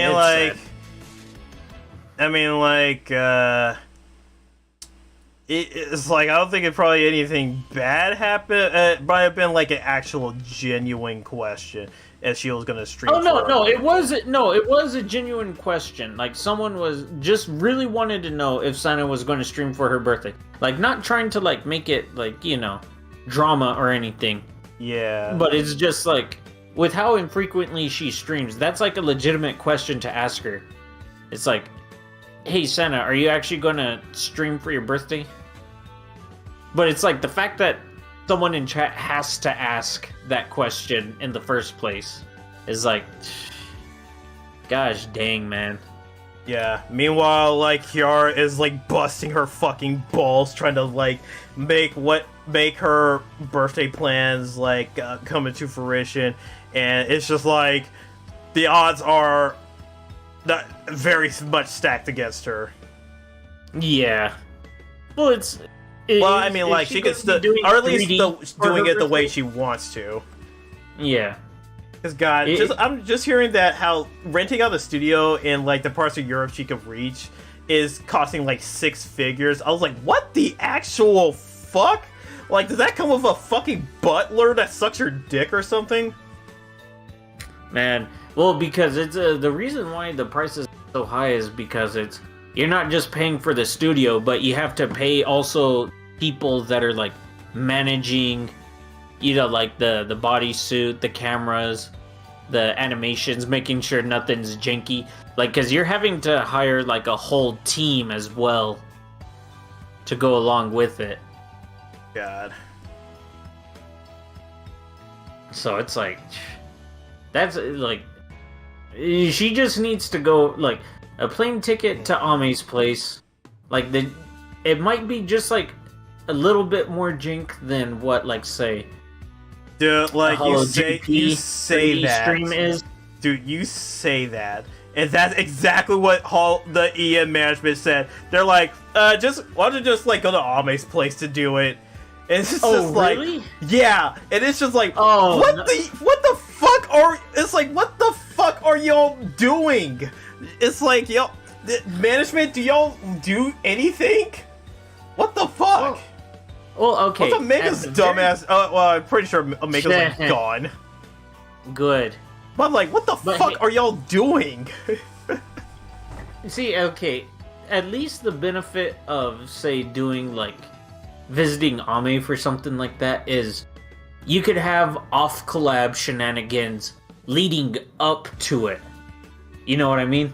Yeah. So it's like you at least get more content for both channels in the process, and you save money. But still, it's like, man, I feel bad for Ame, because it's like I feel like she probably, or not that she probably, but she most certainly feels like she's more so Hololive management than actually just being a streamer. Well, honestly, like, from the way she wants to do stuff, she kind of wouldn't mind being a manager. Well, no, that's the thing. I feel like stuff like that, like, she wants to do creative stuff, but I feel like Cover takes advantage of that more so than not. Because it's like, as Ame's mentioned before, it's like, she likes, you know, having stream ideas, like, say, stuff like Ame in the AM, other things like that, or Fish Tank and stuff like that. But she doesn't like having to be the person streaming it, like, you know, managing the stream and like all the complicated stuff, on top of also being the one in front of the camera. And that's literally why we've only ever gotten one episode of Fish Tank, like 2 episodes of Ame in the AM, stuff like that, is because it's like, for her, it's too much. Like, for her to just, like, manage to do stuff like that by herself. Yeah, I can see that. Which makes me, like, admire how, like, Coco was a fucking trooper when it came to, like, those projects he'd be doing. Yeah.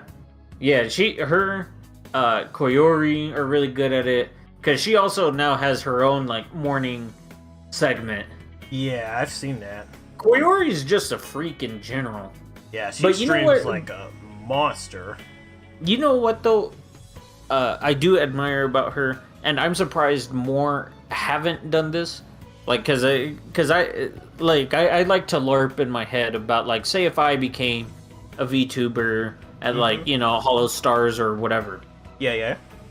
My idea for streaming is literally just treat it as a regular job, in the sense of like an 8-hour shift. Think about it as, like, say something like that. And so what I had in my head was, like, stream for 8 hours a day, 5 days a week. But how I would go about doing it is have 4 different games I could play and stream each of those games 2 hours. Like say on a Monday, stream 4 games. Each game gets a 2-hour slot, and then the next stream starts. So that way I fill 8 hours worth of content in a single day, but I don't get too burnt out playing just one game a day. For me, I was just like, well, you also have to factor in on what stuff you're doing outside of that, because, and the amount of money you're making from doing that, because you may be using, like, VTubing as a bit of a side gig, where like your main income's coming from, like, whatever you're doing outside of that. But that's the one thing that I know for Hollow Stars. That's kind of like what goes on for them. Some of them got jobs outside of it. Oh yeah, definitely. Like, but it's like, say if streaming, like, I decided, okay, you know what? I'm gonna just quit my full-time job, and I'm just gonna be a streamer, a VTuber. I'd like to imagine that's how I would go about it. Oh wow! But at the same time, wow. It's like I could have did it like this, and this is like way easier. GG. Oh well. Oh, it's okay. Yeah. But yeah, it's just like, that's how I like to pretend to myself that that's how I would do it. But I'd probably just be like, oh, okay, 2 hours a day, 3 days a week. Well, I mean, I would try to work harder than that, but there's times where it's like, man, I just run out of anything to say at all. For me, like, I can go for as long as I am. If I'm enjoying the game, then I could probably go for as long as I possibly can, and just like making like commentary on the game. Yeah, but sometimes though, there's just like random, like, well, not random, but just there's like certain segments of like any game where it's just like there's nothing to say, really. Yeah, I mean, like, The plot is like either plots happening or something or what. And then it's like there's also sometimes there's an expectation from chat to be paying attention to the game if it has like a good story. Yeah. Man, that reminds me, like, I actually was following this indie tuber on Twitch named Era, who's a British sheep tuber, and I was following her because she was playing. I was following her because she was playing Sonic Adventure 2, and she reached like the last story, and I was like also in chat helping her get through the last story because the last story is so fucking hard. Like those are the hardest levels of the game. And then she reached like not that bad. But oh no, that's just really hard. Or at least like Sonic Adventure 2. Yeah. Cannon's Core and Bio Lizard. I don't know. I never really had problems with it. Like, I think for me at least the hardest segment of the final story was Knuckles' segment. Yeah. Knuckles segment is the hardest. Well, but it's even hard, then, it's like depending on whether or not you got the air necklace. Yeah, that's what I was about to say. It's like that would be the hardest part. But even as a kid, I had extreme autismo, and I always had to explore every single level I ever went to, just in case there was any sort of secret whatsoever. And so I ended up finding the air necklace. So it wasn't too bad for me, but it's like, I don't know. Like, I would think a game like Shadow is harder than Sonic Adventure 2. Oh, absolutely, but Shadow's like hard for the wrong reasons compared to like Sonic Adventure 2. I don't know. Hard is hard. You know? It's at least in the sense of like, say, something like that. I don't know. I'm just weird. But yeah, back to what I was saying, like, so she reached like the final story, she beat the final boss, and then and then she reached the part where Shadow live like and learn. Yeah, she lived and learned, but Shadow certainly died. and then she is like, when she's like, wait, is he dead? And like everyone's just doing like F's in the chat and stuff, and then she legitimately started tearing up. And then and then when Sonic like ends off saying "Sayonara, Shadow the Hedgehog," she just could not hold back. She just started bawling. I was like, "Damn, yeah." That is a really sad moment. Yeah, that shit is really fucking Kino. It's like, which is why I still get butthurt that they brought him back. Yeah, it was like, yeah, that's the thing. Yeah, they did bring him back. The only is like one of those things where it's just like, do you keep him dead despite the fact that he's an extremely popular character? It's funny because it's like they almost succeeded doing the same thing with Silver. Oh yeah, Silver. That was like way harder to justify, like bringing him back since he's from he's literally future Trunks. Yeah, exactly. The only reason he's there is because his future is just fucked. Yeah, and it's like, come on, don't bring Silver back. Oh, you brought Silver back too. I mean, like bringing him back for Forces kind of makes sense except Forces was a shit game, so.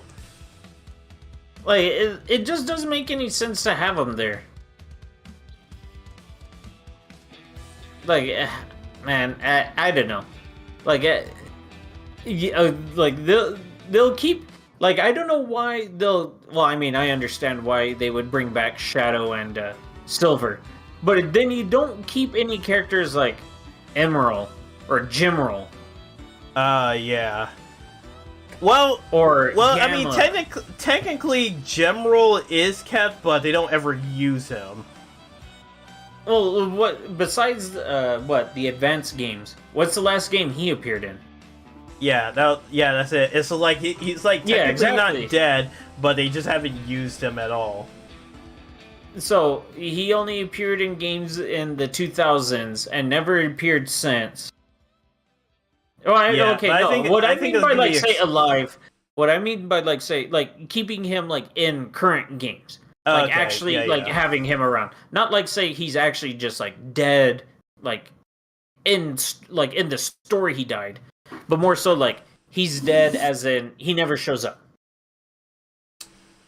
Yeah. So yeah, I get that.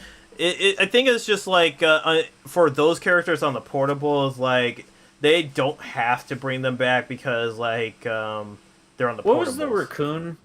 Marine? Oh, Marine the raccoon. Yeah, there we go. How come Yeah. she never returned? Is it? Oh yeah, one she's liked from her. the Negman Ega universe, right? Yeah, it's like that. Yeah. It's like no one liked her. Like the only person that actually came back from that specific universe was like Eggman Nega for a winter sports event. Well, isn't it also messed up that it's like they keep bringing back Silver, but they don't bring back Blaze nearly as many times? Yeah, that's the one thing. Well, they only really brought back Silver two times. One for Sonic Rivals 2, and then another for Sonic Forces. Yeah. So, But it's like, yeah, but why not also bring back Blaze for Forces? dude, you've seen the You know what I mean? You've seen the state of Forces. Oh no, I Like, have they're- definitely. Do you Believe think me, I know. do you think the writers actually had the foresight to actually bring back a character like that? Oh no, trust Oh, me, no. I know. But it's like it's just funny. I just don't understand what the logic is behind who gets to come back or not. Besides only literally just popularity. What I don't get the logic I don't get is like deciding the character dynamics and like redoing the character dynamics of beloved characters like Team Dark. And it's like, oh nope, Shadow can't have friends anymore. Fuck you. Man. I like the comic interaction between Gamma and Omega. Yeah, that was fun. Yeah. That was cool. Like that is a cool little scene, you know, where Gamma gets to talk to Omega about their differing ideas on, you know, what it means, you know, to Yeah, and they even brought back a freaking what was it Emerald for that too. Yeah. Yeah. Which is why I'm hoping that, you know, since they have Ian Flynn. yeah, there we go. I almost unironically said Ken Ken Penders. Penders. I'm like, wait, what's not Ken Penders? Who's the other Sonic writer that's actually good? You want to know something interesting that I learned when watching another video? What? Is that the people behind like the bad writing of Sonic games has their first name starts with K and their first name is Ken and their last name starts with a P. Oh, the Happy Tree Friends writers, right? Yeah. Ken Pontiac. or Pontiac. There we go. Yeah. Really makes you think. Man, dude.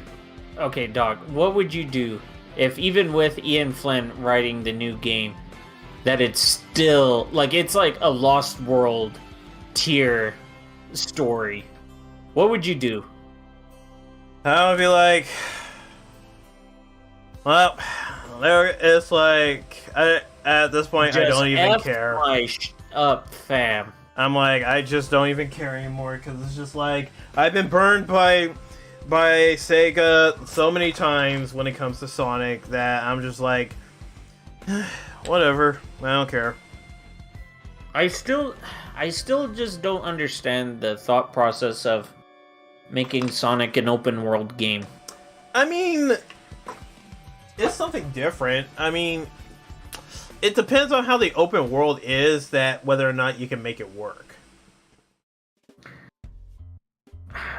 See, like, I mean, like, I know they probably could.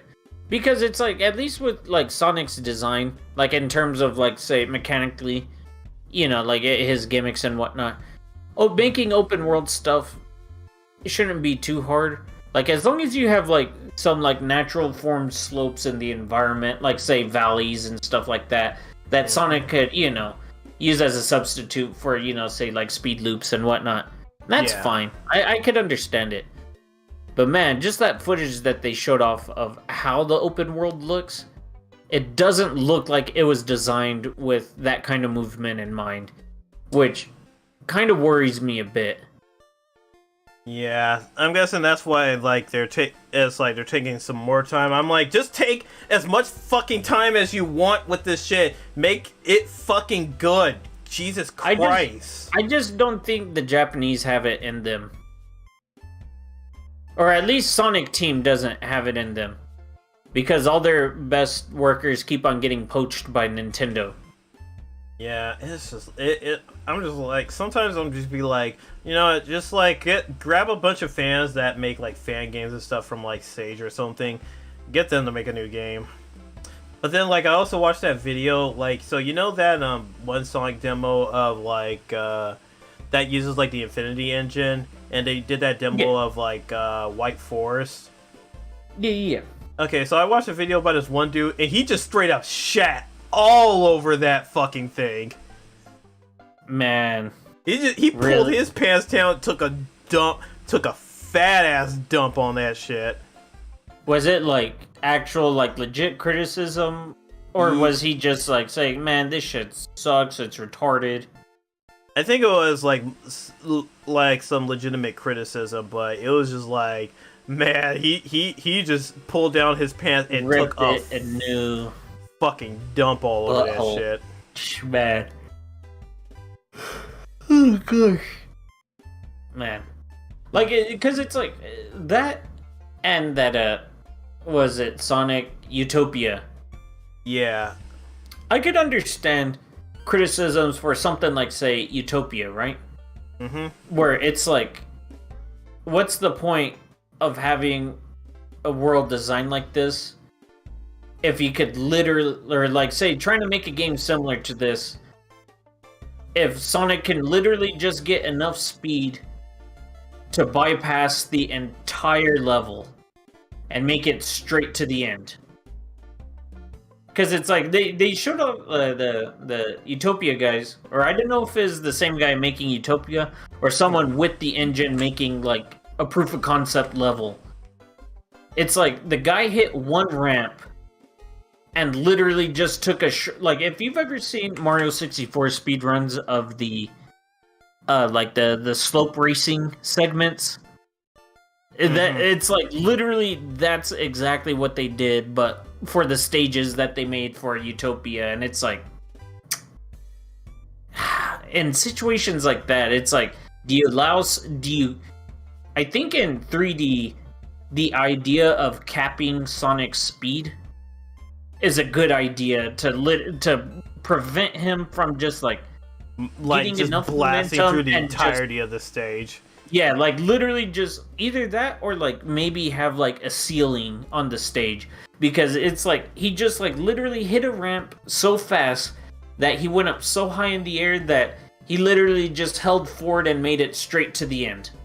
Yeah, so something similar that happened in Sonic the Hedgehog for the Master System, where if you hit like this one slope, you just go up and you're stuck there, but if you hold right, you can bypass the rest of the first stage. Yeah, and it's just like, man. Everyone's like, I'm looking at the footage, like everyone's super impressed by it. I mean, it does look impressive, don't get me wrong, but the problem is like there's no objective. Yeah. Besides, I mean, it's just basically a big sandbox. Which, if you're gonna make like a sandbox overworld, I mean that's fine. But if you're gonna try to make actual stages, they need to have like an end goal in mind. Yeah, or at least like try to make a path somehow, like how like say you create the overworld that forces the players to like say maybe follow a certain path. So that way it's not like, say, them just getting lost in like a random overworld.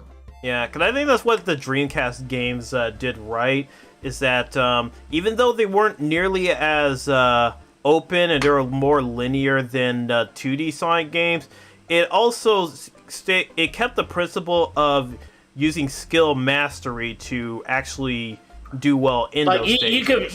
You could find shortcuts to make it through the stage, because of like, if you're able to handle Sonic's speed correctly, you know, you'll be able to bypass certain parts of levels, make it through different paths that, you know, that aren't obvious.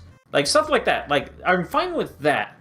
But it's like, say if in Sonic Adventure 1, after the whale chase, you just go up, like, say, that one ramp, but you're able to go so fast that you just go up into the air and you're able to just turn right and then just glide the rest of the, or not glide, but, you know, just fly the rest of the way straight to the end stage without having to jump through any other segment of the stage. Oh, shoot. Okay, now I remember what it was called. Like, that one fan game that I mentioned before. It used to be called Sonic 2020, but then they actually gave it an official title as Sonic Omens. Oh, Omen. Yeah. Okay. Yeah. So that was the one that this dude just straight up shat all over because it's just like even though like your real is, it feels like a step up in the boost formula. It looks super uncontrollable and you have to freeze a lot. Yeah. It's like, especially with boost, where you could just like, you don't even have to worry about maintaining momentum. Just hold the boost button and then you could just make it to the end. Yeah. It's like, I mean, like, there are good ideas of like combining like the boost formula along with like parkour elements that didn't get properly realized in Lost World. So it's like there's potential in that, but I think like one of the things that would really help is, well, because I feel like the adventure games had a good idea going with like how Sonic stages were structured, where it was just like, even though you weren't going like fast as fuck, you can go fast, but it's just like you have to kind of like you have to master the stage. Yeah, you're not going so fast that you could literally just break the stage. Yeah. So bypass the entire stage. Yeah. And that was the key principle of like the 2D Sonic games. Like, even though it's like you can go fast, but you're not constantly going fast. Like, hell, Sonic 1, you're only going fast in like maybe 3 stages, while and 2 of them one is basic platforming, one of them impedes you with water, and the other one is the final stage, which fucks you harder than life itself. Yeah. And it's like, but even in the stages that you can go fast, Sonic has like a capped max speed. You can only go so fast. Yeah. And I feel like if they just iterated a little bit on the current boost formula, and by iterate on it a little bit, I mean give Sonic finer movement, like movement control, like say how he had in Adventure 1 and 2, and literally just got rid of boost. I think most of the 3, like the boost stages, but if you didn't have boost, would actually be even better. Like, or like if you designed a game like that, I feel like instead of just literally having a button that can just, I would say, screw it, who cares about me trying to work for my speed? I'm just going to press the boost button. And instead, like, offer, say, means of, like, players, like, having to think a little bit about, like, how they can get that speed. But, I don't know. Let me sneed. I'm trying to figure out, like, where outside of it. No, that's not it. I'm trying to figure out how to mask, Nah, that's not what I want. The layer settings, layer mask. Mask selection. You cut off her legs! Yep.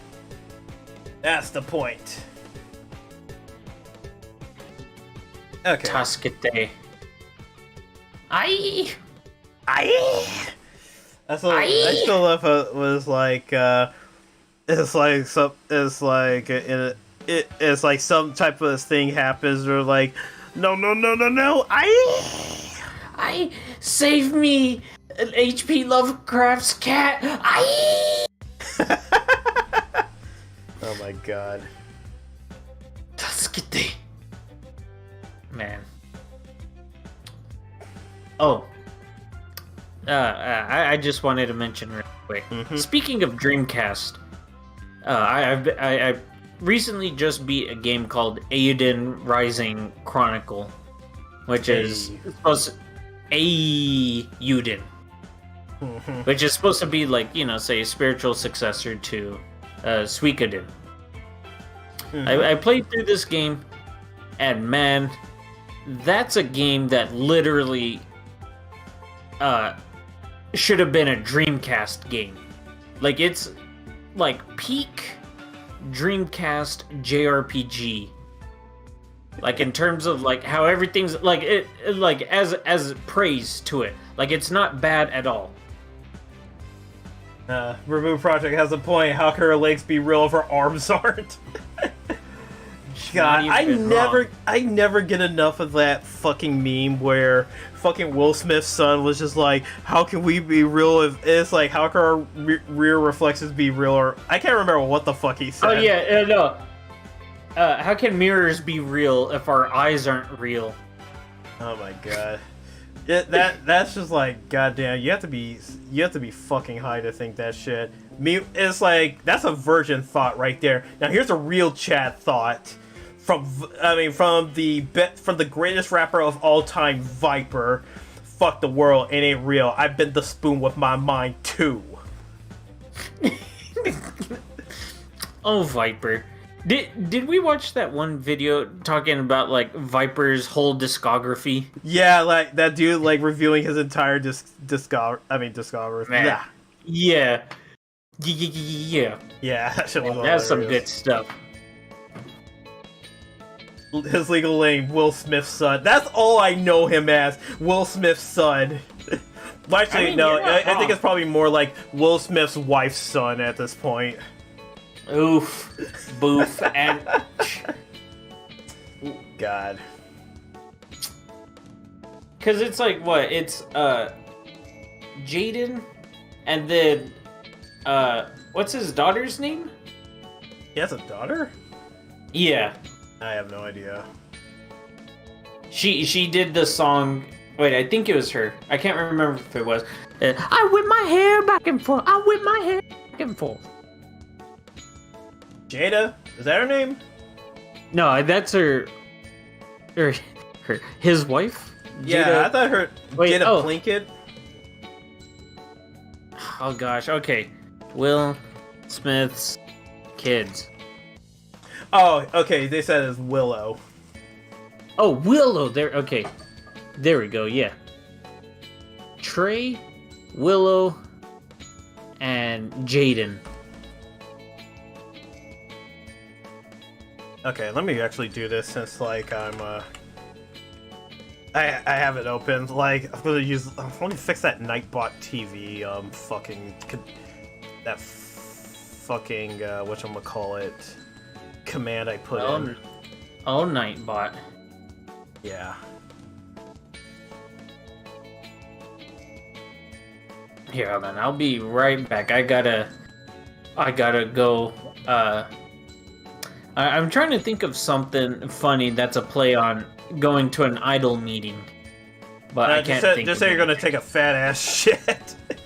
See, I need to put in bold text on screen. Bathroom. Just be like Minnie restroom does, yeah. time. Restroom time. Hell yeah. Oh, right. Let's see. Okay, I mean I can fix that a little bit. Willow made a rock album? What the fuck? I'm kind of afraid to hear how it sounds.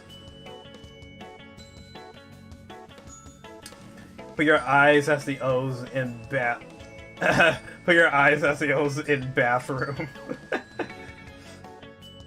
Hell yeah. I wonder. Oh, right. Using the wrong mouse. Let me see. Let me whistle it. Acid. I forgot I used. Let me see. Alright. Where is it? Here we go. Oh, god damn it. I keep using the wrong one. Bathroom.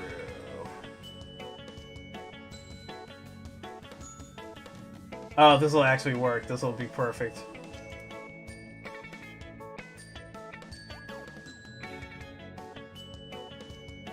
Yeah, there we go.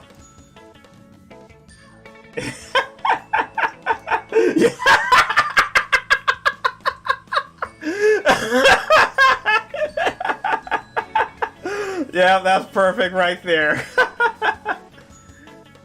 Oh man. Speaking of, like, shoot, I don't know what it's like. I went to an Italian food place and I don't know what they put inside their food.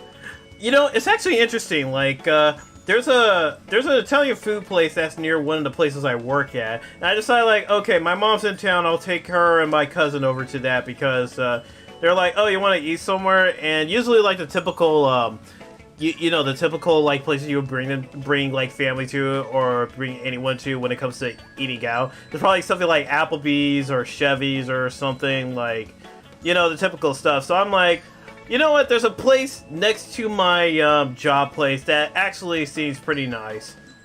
Let's go there. And I go there in like in a pair of shorts and a black tank top and nothing else. And here's the thing: I went there with the expectation that I was going to be I was going to be sat outside because they had outside seating, and I was still recovering from the coof. So I was like, okay, we're just going to do outside seating. So I think I'll be fine with this. So I go to the waitress. And I asked her, like, okay, I want to do outside seating. She's like, oh, sorry, we don't offer that today because we're short on people. And I'm like, fuck! Okay, fine, we'll do inside seating. And then I sat on the inside, and my mom's making a comment like, aren't we underdressed? And I'm just like, fuck it, honestly. The people that go to the go to the place I work at, they are super underdressed, and they probably go straight to that restaurant and do it anyway. So I was like, yeah, screw it, we're here, so let's just order some food and eat.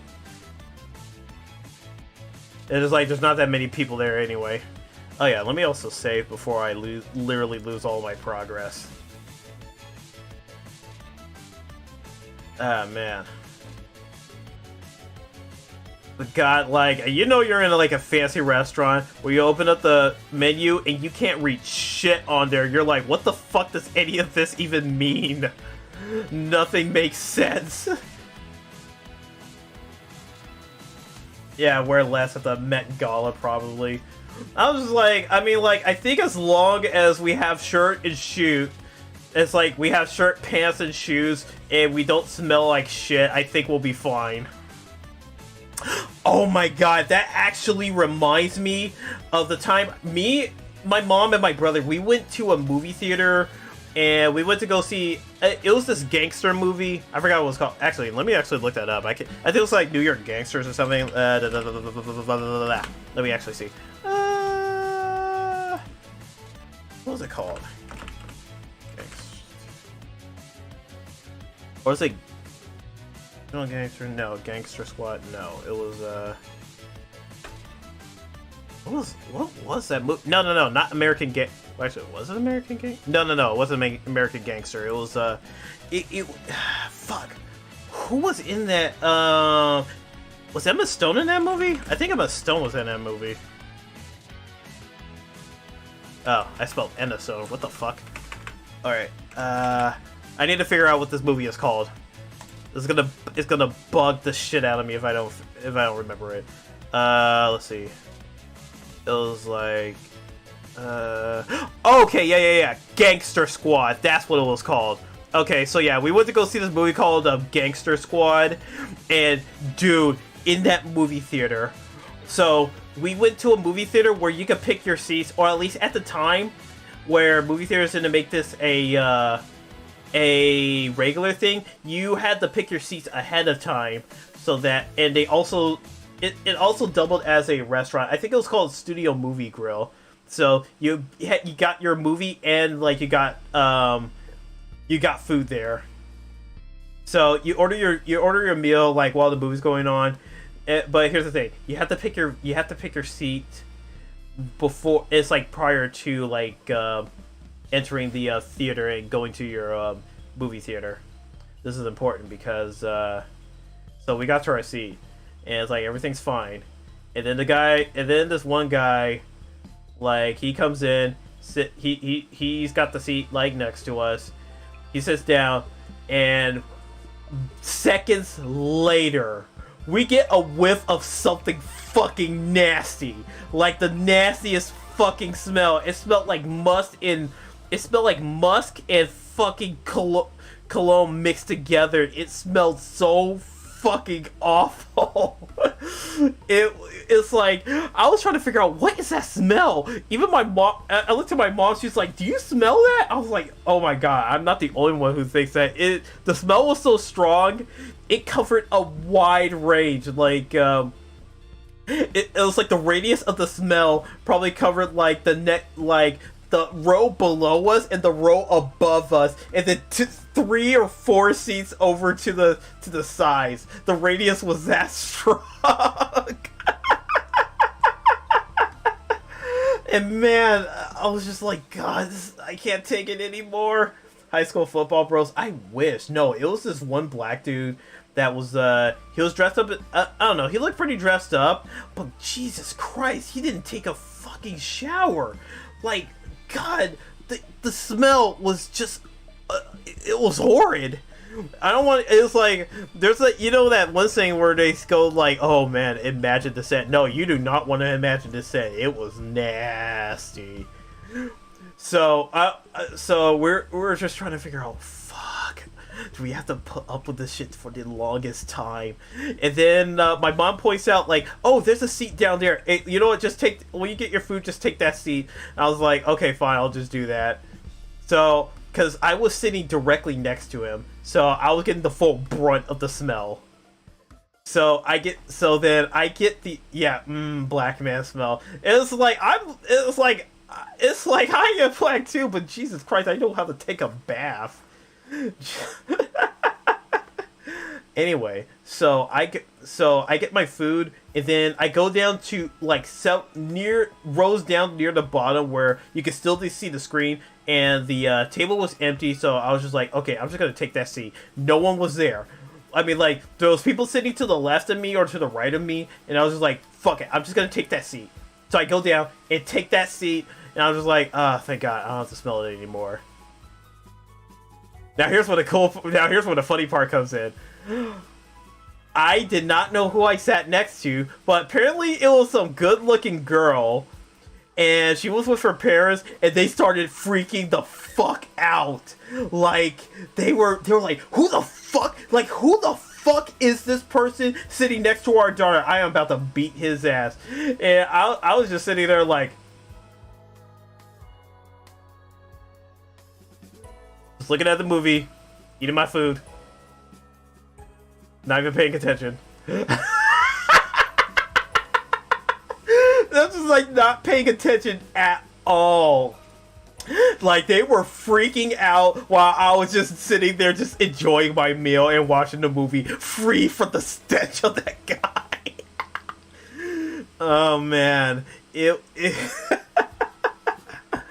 were just worried I think they were worried for the entirety of that movie. Man, I feel bad, but my God, I had to do it. It's like I kind of wanted to tell them, okay, I am in no danger to your daughter, but that nigga sitting like several rows above smells like shit. So I need to sit down here to enjoy the movie and enjoy my food. Nope. By the way, do you like what I did with your face? Yes. It's perfect. So yeah, I was just recounting the story of how like we went to the movie theater where you pick your own seats prior to sitting in the movie theater, and I got sat next to this one dude that smelled like musk deodorant and like cologne, like all mixed together, and it smells like shit. God, man. And then I just went to an empty seat like near the bottom, but I sat next to this good-looking girl who was with her parents, and they started freaking the fuck out. Oof. I mean, I would be a little freaked out too, especially if that person came over and started saying, "I don't mean to alarm you, but there's a person that was sitting behind me that smells like literal doo-doo water. No. I didn't say here? shit to them. I just went there, sat down. I just sat down. It was just like watching the movie and enjoying my food. They were the ones like apparently freaking out. I wasn't paying attention at all because I was just like, thank God I am finally away from that. Man, it's crazy how like people can just like ignore the smells coming from their own body. Like it's weird how it's like say if you have BO or something, but like there's times where you literally cannot smell it on yourself. God, that actually reminds me of how what was it? Where at the job I worked at before, there was this one lady who always came in with the strongest perfumes where you can smell that shit before she even walks into the office. Like, the sliding door would pop open, I would catch a whiff of it, I was like, oh, yep, shit, okay, it's her. Ugh. Okay, and the lead Gross. single from Willow Smith, I just realized her name Will Smith's daughter's name is Will Smith. Oh. You would think it would be Will Smith. Like how in Spanish it's A for feminine and O for masculine. Oh, I thought you were gonna go the route of Will Smith make it in this industry or something, or... No, actually it should be Will X Smith. Oh, right. Like Will X Smith. Yeah. You don't want to offend anyone. Why do people keep trying to use X oh, we're trying to be super neutral, but everyone hates it?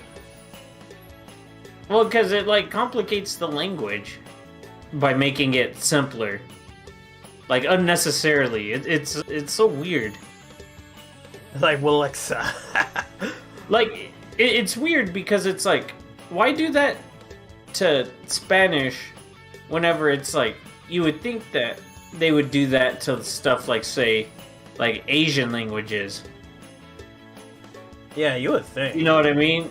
Yeah. Where it's not that Asian languages do have a lot of masculine and feminine, but it's isn't the fact that they're trying to change the language basically to make people conform to that idea? And since Asians by far and large do the best out of any other race, you would think you would do that to try to mess with them, right? Mm-hmm. I don't know. I don't understand. Me neither. It's just always trying oh, look at how progressive I am. But it's no, you're just really fucking stupid. Yeah, I just don't understand why Me try neither. to change a language like that, but... Especially when don't the know. people that you're trying to appeal to absolutely hate the name change. Literally only the people that don't have that language as their native language push for that. For real, yeah. But, I digress. No politics. This is this is the comf zone. Yeah. The Especially- Le Comfy. Dude. I'm butthurt. Okay. I'm not the biggest Bethesda fan. Mm-hmm. But I'm butthurt that they pushed back Starfield until next year. Just because it's what the fuck does Microsoft even have now to show for their E3 segment or whatever?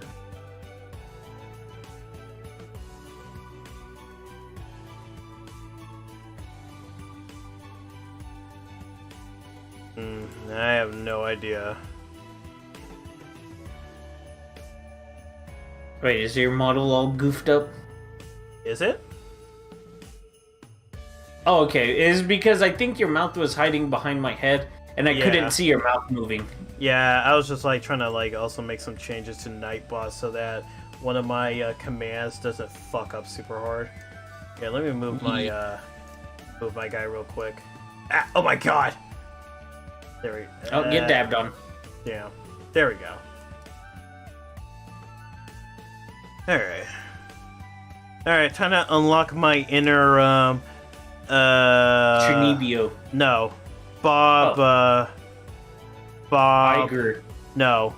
No. Builder. No. Well, yeah, that too, but no. Bob Ross. Bob Ross, yeah. That's what it was. I don't know why I didn't think of him first. Yeah, I'm actually surprised you didn't think of him first. Man, I loved Bob Ross. I actually really Like, listen to Bob Ross sometimes. Like, just put him on, like, before, like, what I like to do is I'll put on, like, a random episode before going to bed.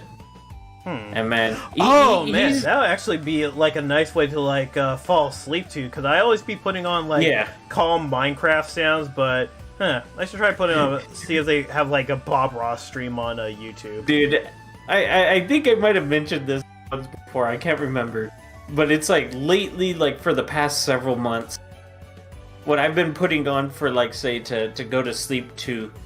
You know, normally people will put on stuff like relaxing stuff or whatever. But no, me, I'm a genetic freak and I'm built different. I put on a playthrough of all One Night at Flumpty's games. Like, it's like a single video that has all 3 games. Like, with the normal and then the hard-boiled mode. And it's like a person playing through that, and that's what I fall asleep to lately. That sounds pretty key right there. Sure, like, even Vox would approve of that. And I'm like, man, I don't know. I don't even know how I came at, like, what made me even think of doing that. I think one night I was just, like, laying in my bed with my phone, and I put that on, and I was like, oh, man, I want I'd never seen One Night at Flumpty's 3. I want to watch gameplay footage of that. And I think I just ended up, like, accidentally falling asleep to it. And the next day I was like, hey, you know what? That worked pretty good. It's like I got all 8 hours of sleep from like the thing that would probably make people stay awake. Dude. Well, the funny thing is it's that all 3 games back to back is literally only just an hour long. So it's like, the video isn't, like, I fall asleep within an hour, at the very least. Or at the latest, I don't know what you'd ever call, whatever you'd call it, but it's like, there's something just really, relaxing about just hearing the sounds of, like, the monitors flipping up. Oh yeah, doors closing. Man, I don't know, like, I just fall asleep, like, instantly watching it. And I'm like, oh, okay. Yeah, there's like an no one that talks. Man. Like, you've never really looked at any of the, say, the One Night at Flumpty's, have you? No, I actually haven't. I mean, I've seen a little bit of it, but yeah, I haven't really watched all of it myself. Yeah. One Night at Flumpty's 3 is pretty interesting, at the very least. Better than Five Nights at Freddy's. Oof. Five Nights at Freddy's, damn. Ooh, get dabbed on. FNAF 3. Is FNAF 3 really that hated, or is just like, Well, it's hated in the sense of, like, after playing it, it's like, it's just nowhere near as fun. Yeah, that's what I'd be hearing. Basic, like, it's so basic that it's like, eh. Like, the lore stuff is great. You know? It's like the mini games and stuff like that. That's pretty neat. But it's like, just the gameplay itself is like, eh. I had fun with it, though, in VR. But it's like, the regular game is just like, no, that was Five Nights that's Five Nights at Freddy's 4. No, I'm talking a removed project. The bedroom one's Five Nights at Freddy's 4. 3 is the one where you have 2 different panels, and you're fighting one animatronic, which is Springtrap. Yeah. and then you like the look of Five Nights at Freddy's 3, like say stuff like say Springtrap. He's really cool looking. Some of the other elements like say Phantom Freddy, like how his gimmick works. I like how that looks, like him just like slowly walking in front of your room. I like that. That's cool. But beyond that though, it's like if there's any Five Nights at Freddy's game that deserves to only be watched on YouTube, it's 3, definitely. It's like he forgot about 3. Shoot, no one remembers 3.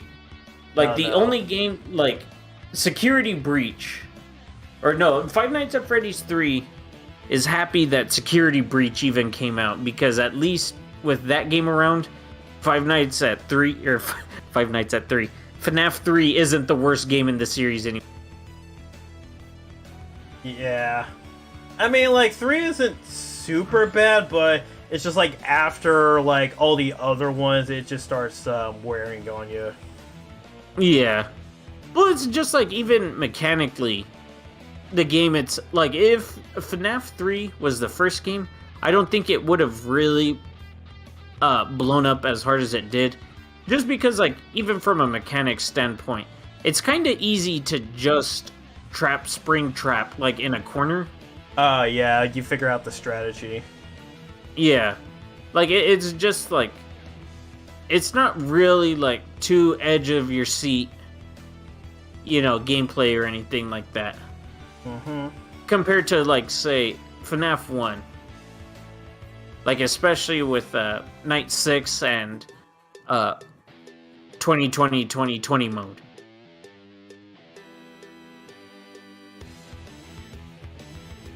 I still like FNAF 1 more than FNAF 2.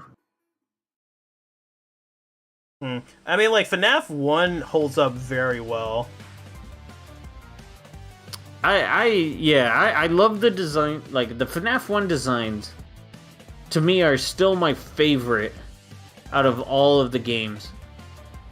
Like, I like how it's a game meant for a VT video and nothing more. Honestly, you're not wrong. Like, it's like, it sucks. It's that Five Nights at Freddy's is built so well for just being like a streamer game. Because there's nothing that you really, like, you don't really have to play the game and experience it to get, like, the full experience of those games. Because it's like, you're not really going to be doing anything too much different than, like, say, what the streamer would, like, say, you know, an example of, like, Elden Ring, right? Where, like, your experience would be very different than watching someone stream it. It's not the case with FNAF, which kind of sucks, but it is what it is. It's still a really cool series overall. Yeah. Yeah. Now the VR game though, mwah, kisses fingertips. Oh yeah, I was watching a bit of well, what's her face? Cookie Swirl play some of that. Oh, FNAF. Dude. Help Wanted. Oh yeah. Hold on. What are you saying in chat? Mm-hmm. FNAF speedrun. No, a couple of times I thought to myself, man, like, just like randomly, like in the past, I kept on thinking to myself, man, I wonder what a FNAF speedrun would look like. But then I had to keep on reminding myself, wait, no. A FNAF speedrun, like, there's literally no way you could get a better time since everything is, like, timed in that game. I think, like, a better challenge would be, like, if you did, like, a contest. You know how Callie did that Jump King contest, but barely everyone participated because Jump King is fucking annoying as hell? Yeah. Now, I thought of, like, a better, like, competition, which is the Ultimate Custom Night Challenge. It's basically whoever can get the highest score at the end of the month wins. But if anyone's able to, if more than one person scores like the same amount, you go into the finals where they all have to compete in 50-20 mode. whoever lasts the longest wins. See, I would think it's like on something like that. Make the challenge at least a little bit easy. Start it off at 51. And then maybe bump it up to 55. Because, dude, 50 animatronics in that game, that's... Especially for someone, like, streaming, that is bonkers. It's... Yeah, dude, like, just looking at it, it's just like, Jesus Christ. But it's like 50-20 mode, that's reserved specifically for tiebreakers.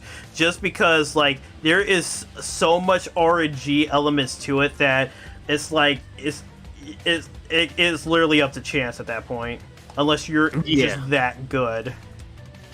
Yeah, but it would be really fun though to see like who could actually last the longest.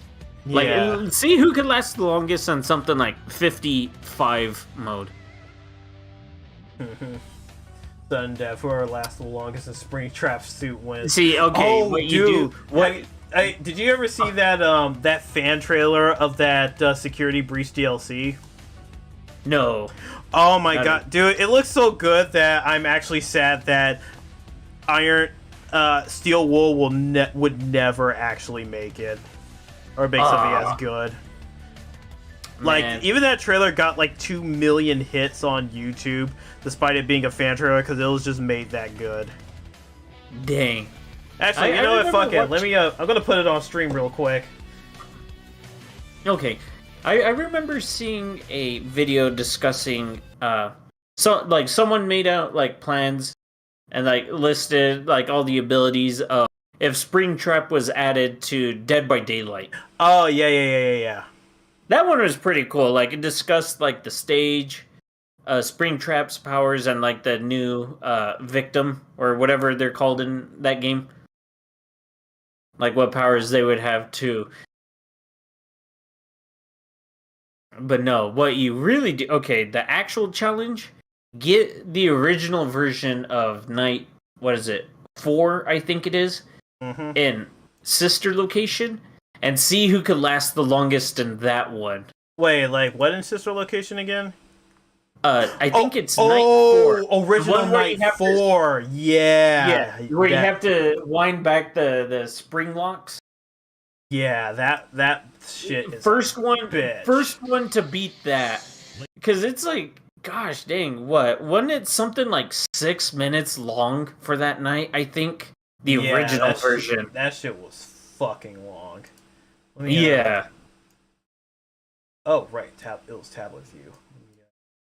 Turn that on. Turn this off. Okay. It's like you can see it on... Well, actually, let me screen share it. Just so you can see it. Yeah, here you go. Yeah, now I'm a real Twitch streamer. It's like where I put... It's like, just put like random YouTube videos Doc reacts to... Well, I've already reacted to this. I'm looking for your reaction. But did you react to it on stream? No, I have not. You're actually correct. Yeah. Oh, whoops. Oh, Jesus. Wow. Spoilers! Don't worry about it. Wow, thanks, Doc. Yeah, sorry about that. I spoiled the whole movie. Fazbear Entertainment would like you to put your hands together for the one, the only, Freddy Fazbear.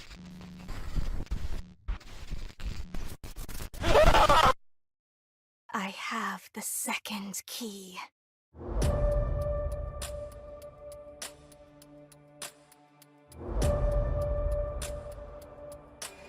Honestly, I really like not that one, but the previous one, the glitch trap design. Yeah. Like from Help Wanted. I really like that design. Yeah, that's why I like the concept of this DLC.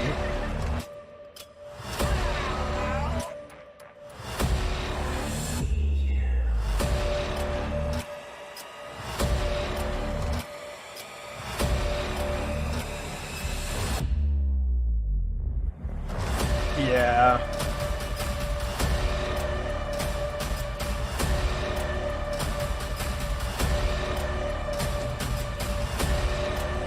Man, Vanny was such wasted potential for this game.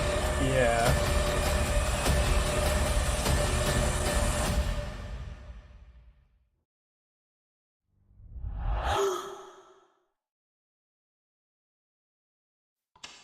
home. You are home early. I quit my job. What about the children? We have a down payment on a new closet. I do not know what I was thinking. I was compelled to leave my post. This is no longer working. I am leaving. Do not go. May you be happy in the life you have chosen.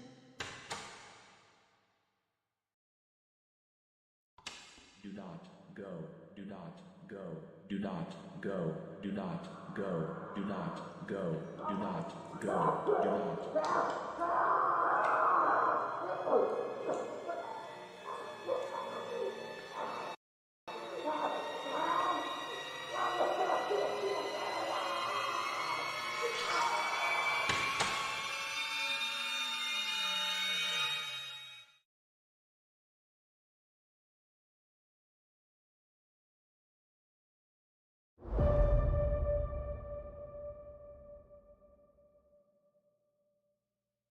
Uncertain. I always wondered why they never brought back Bellora. Yeah, though it's so like her situation is just like so whatchamacallit, unclear, or like it's like it hasn't been like completely confirmed whether or not that Bellora is the wife of William Afton. Yeah, unless someone actually figured it out. I still don't understand how, besides Baby, how the other animatronics in Sister Location got spirits in them. Like, Yeah. How come no one ever talks about who is to make those animatronics come to life? Yeah, I'm still trying to figure out like how did the ones in Sister Location come to be? But I think it was just like Scott Cawthon was trying to make up for that. It was all a dream, like ending. Yeah, I'm not sure. That's always one of those things where it's like that Wendigoon video at least tried to talk about it a little bit. That it's like, oh, okay, all the other animatronics was just good old Bill, old Tricky Dick, trying to figure out how the process of getting souls into robots worked, and those were all just kind of like prototypes testing his various theories about it. Yeah, I think like by the time he did Sister Location, he kind of had an idea of how he wanted to take the narrative and then end it. Yeah, or at least that's what I imagine it would, because like having it be like a dream ending like pissed off some people, and he's like, okay, people did not like that. No one liked that. Oh yeah, dude, everyone would have been pissed if the series just ended like, oh, it's all just a dream. Everyone would have.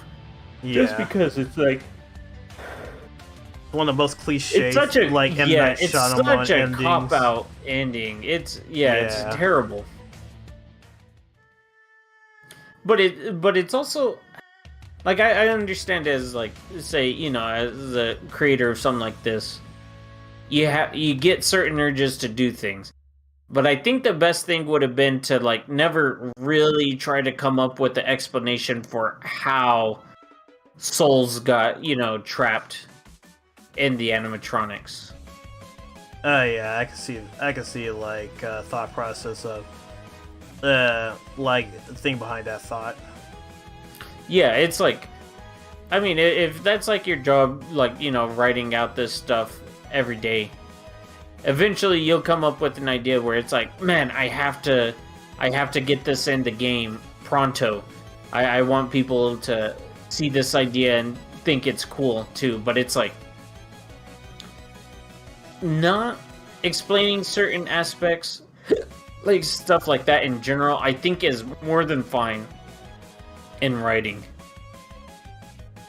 And I just kind of wish the idea of like the children, maybe leave it to the books, like have the remnant left in the books. I think that'd be fine, but yeah, probably. Yeah, I'm not sure. Yeah.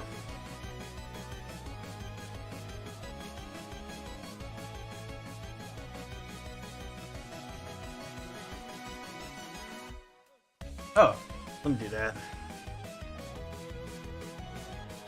Oh jeez, I need to like you end up making it for people instead of yourself. Yeah. It's kind of like, Well, I mean, like, he did really make it, like, I don't know. It's kind of like, Five Nights at Freddy's started off as a way of him saying, like, fuck you to the people who said, like, oh, his designs look too creepy, they look like he belonged in a horror game, and then he made a horror game. And then it actually took off, and he's like, okay, I'm gonna capitalize on this, and just release a sequel, like, a couple months later. And it's like, okay, that went really well, now let me do that again. And I released another sequel, and it's like the sequels just came out too fast. And it's like by the third, when they saw Markiplier reach the end, he was like, okay, I feel like this will be the good place to end the series. Which, like, honestly, it felt like a decent way to close out the series. I mean, the killer is revealed, the spirits are put to rest, and the killer is burned alive. Yeah. That's a good, like, you know, like, perfect, you know, kind of, like, comeuppance. And you still don't even, like, what's great about, like, if you have 3 as the ending, it's like you don't even really go into detail about who William Afton is either. It's like he's still, like, you just only really know him as like, the purple guy. But you see him get his comeuppance in the end. Yeah. So it's like, hey, perfect. You didn't have to over-explain anything, like, of the sort. But I could also understand why he wanted to make, like, 4. Just because, like, say, from a gameplay perspective, 3 wasn't really that good. So it's like, oh, do you want to leave on, like, say, a high note story-wise, but with poor gameplay? Or do you want to make one more game that has good gameplay to it? Or at least better gameplay? Yeah. Which, you know, which is also why, you know, it makes sense that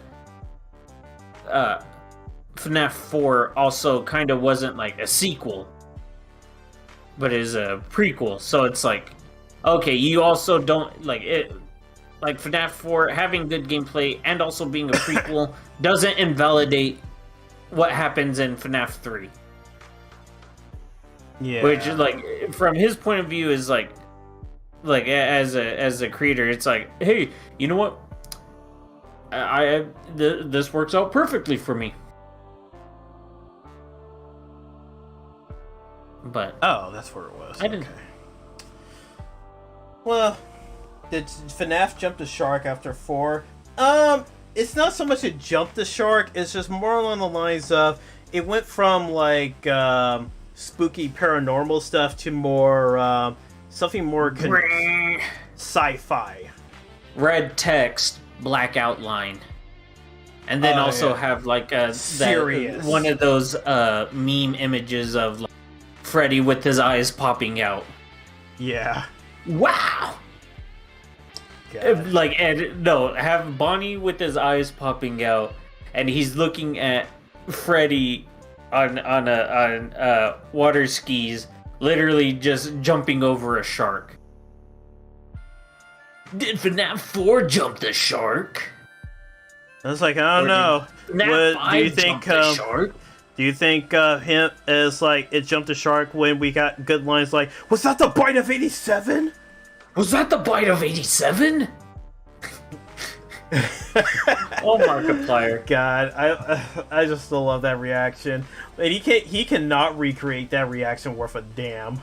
It was like one of those things where it's like you had to be there. Oh yeah. Man. Gosh.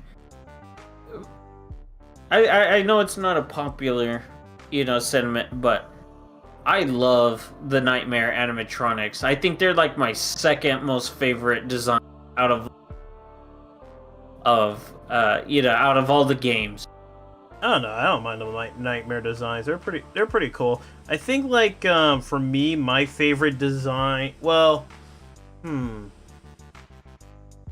I think my favorite design are the withered ones. Oh, that's what I was just going to say. My controversial take or opinion is that I think the withered designs are some of the worst. Like, I think the FNAF worst? 2, yeah, or at least maybe not the worst, but okay. I don't know if I hate the Wizards and like all of the FNAF 2 models more, or the Pizzeria Sim models. Like Rockstar Freddy and all of that. Oh yeah, they're really generic in terms of like as far as models go. Like I think, like it's like I know the Wizards are really popular, but it's like I feel like the Nightmare designs do the Wizard designs but better. It just, you know, like if you're gonna go like, oh, it's a creepy version of like the Freddy one, for example, like the Wizard Freddy. It's, I don't know, like it just looks like it's almost like FNAF 1 Freddy, but with like the Giga Chad jaw on it, and that's the only difference. Like that's what it looks like to me. It's weird. Or like, say, why does Withered Chica have such a strange jaw compared to any other version of Chica? I will say this, at least in terms of like the Funtime animatronics. I do love how they gave, the voice they gave to Funtime Freddy. Oh yeah, that's great. I love that. I love his voice. Like Yeah. it sounds like just like some weird, crazy German voice, and it's like that's such a weird idea, but it works. It works great. Yeah, that, and it just feels like he has like the most. He sounds like the most like deranged of them. It's like, hey, let's say hi to the birthday boy. Like, get ready for a surprise. Get him! It's just like surprise. Yeah, it just sounds so. Dude, I love good. it. It's so good. Props to that voice actor. Yeah, and it's actually surprising that that voice actor goes on to voice Glamrock Freddy in Security Breach. Yeah, he has great range for those Freddy voices. Yeah, Like, cause both Funtime and Glamrock Freddy sound great. Yeah, they do. Okay, I think I'm gonna end this stream for tonight because it's getting late, but we did actually get in a background.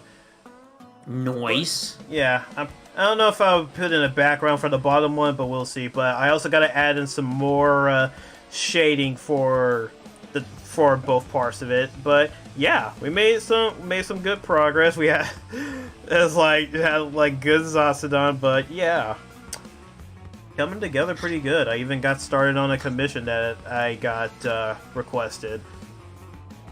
All right. Well, yeah, I should have asked was how long it would take for you to spend 5 nights with some bitches. In all of the multiverses, I discovered that not in a single one of them you get any bitches. Oh my god. It's like, even if you do end up in a dimension where you would spend 5 nights with 5 bitches, would you really want that? Do you know how, like, annoying... It's like, the sex will probably be good the first night, but then she will want to talk afterwards. Yeah, that's fine. Then you just All ignore 5 it. of You're them. like, oh, that's fine. It's like all 5 of them, and it's just like, you just wanted to stop. Dude, okay. Speaking of... Okay, a weird side tangent. Well, maybe not, but it's like, speaking of 5 nights with some 5 bitches, have you ever seen... I think the game's called 5 Nights at Anime. I feel like I heard of that. And it's like, and it's literally just like, I hate using the term, but like, Coomer models of like Oh, the animatronics. yeah, you did show me that. It's just straight up like the most Coomer bait ass like models to serve as the animatronics in the game. I mean, it's pretty keyed, Don't get me wrong. But it's like, it's so funny because there's that one, and then there's also another one that actually is a porn game. And it's like, I think it's like Five Nights at Frederick. Wait, is Five Nights at what? No, Five Nights at Frederica's, and that one's like an actual like porn game. Well, those definitely would exist. I mean, like, people started making porn of the first Five Nights at Freddy's game. Well, it's funny because it's like the actual porn game has less Coomer bait designs for the models, and actually tries like it's roughly like its own like actual original mechanics instead of just only being a reskin of the first game. And it's like, oh, that's weird. I spent a week's vacation with your mom. Ooh. You can't see it, but right now I'm dabbing. Hit the dab. Hit the dab. Like, dab on the haters. Ooh.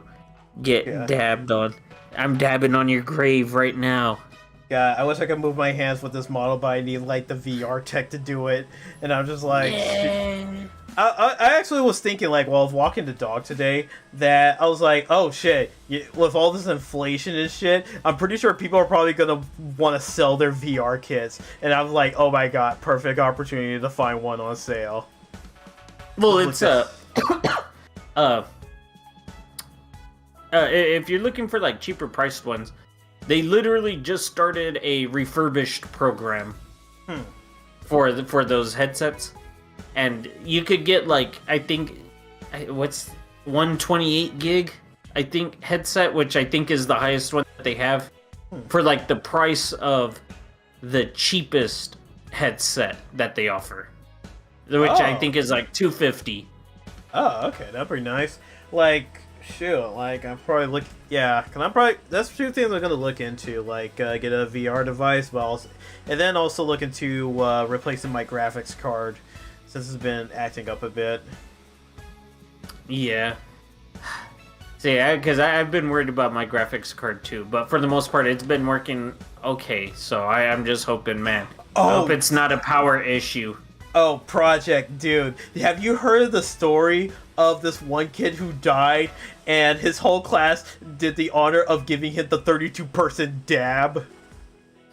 Oh, no, I didn't hear about that. Oh my god. Let me see. I think it was 32-person dab. 32-person dab. What was it? Well, or like dab at funeral. What was it? Where was it? I think, okay, DuckDuckGo is failing me right now. I guess I gotta use Google, like, 30%. Nah, bro. Dab. Don't use cuck Jew. I'm trying to figure out what I'm trying to figure out. Be a Seer X and G fan. Chad. Oh wait, 32% dab.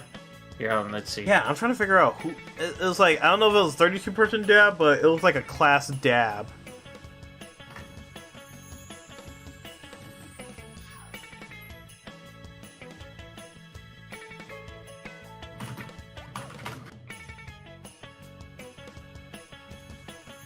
Okay, let's see.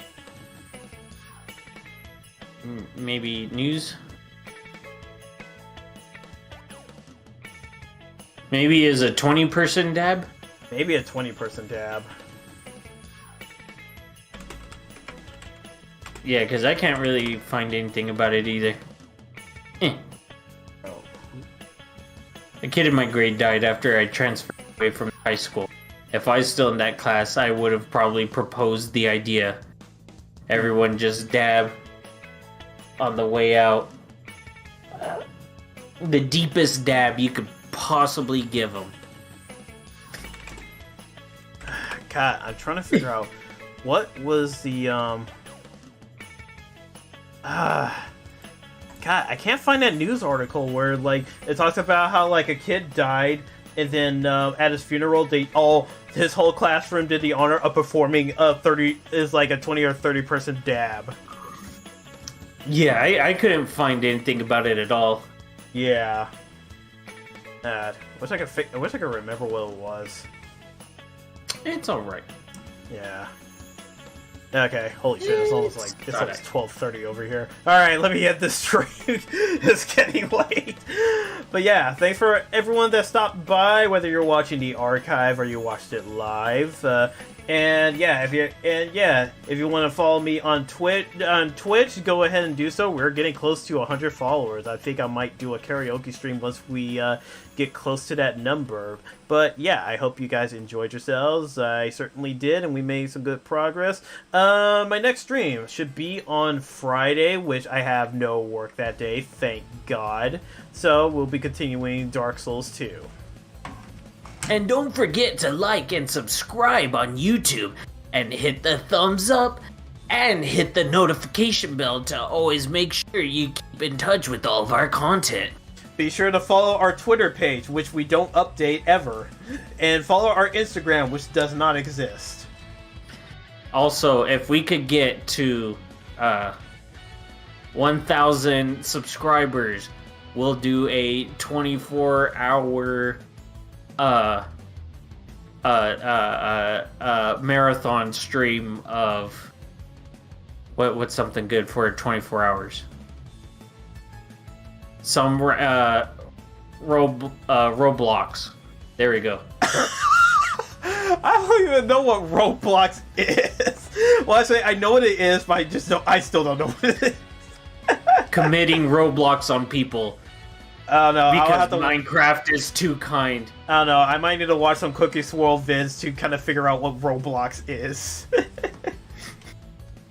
Nope, just watch Pippa's stream. Oh yeah, right. Roblox. Pippa did a stream of that. Speaking of Face Connect, I kind of want to get into Yuri. Yeah, Yuri's pretty cool. Yeah, mainly because of that burp she did, and it was just super fucking loud. There's like, wait, who the fuck did that? And she's just sitting there quietly smiling. Yeah. It's like Temma just goes ape shit on her, and she's like, Temma, come here, come smell my breath. God. Man, Tenma's really good as well, but Yeah, it's like the only. A lot of the Face Connect girls are actually pretty good. It's just like Pippa stands out of the bunch. And it's funny because she's not even the most subbed member. Like, she's like middle of the pack. Well, at least not the most sub member yet. I think she's getting close because, well, actually, who is the most sub member of Face Connect? I think it's Wait, is it Tenma or Urika? I can't remember. I think it might be Tenma. Yeah, well, let's see. The Face Connect members that they have listed, the most subbed is Ashelia at 36.3. But here's the thing. Pippa is inching closer with 33.9k subscribers. Oh, hey, that's pretty good. I feel like there was someone that had like over 100 though. Or am I misremembering something? No, you're thinking of Nene Amano. Probably. No, not Nene Amano. It was like someone that was in Face Connect. No one in Face Connect has those numbers. Yeah, I must be misremembering. Yeah, because the only situation like that Nene only has like 11.5, I think. Okay, subscribe. I think so. No. Nene Amano, she has way more than that.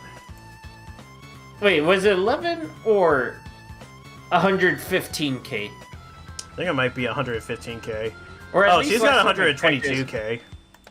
Oh, okay, yeah. While everyone else in Kawaii just... I feel so bad for everyone else at that place compared to Nene.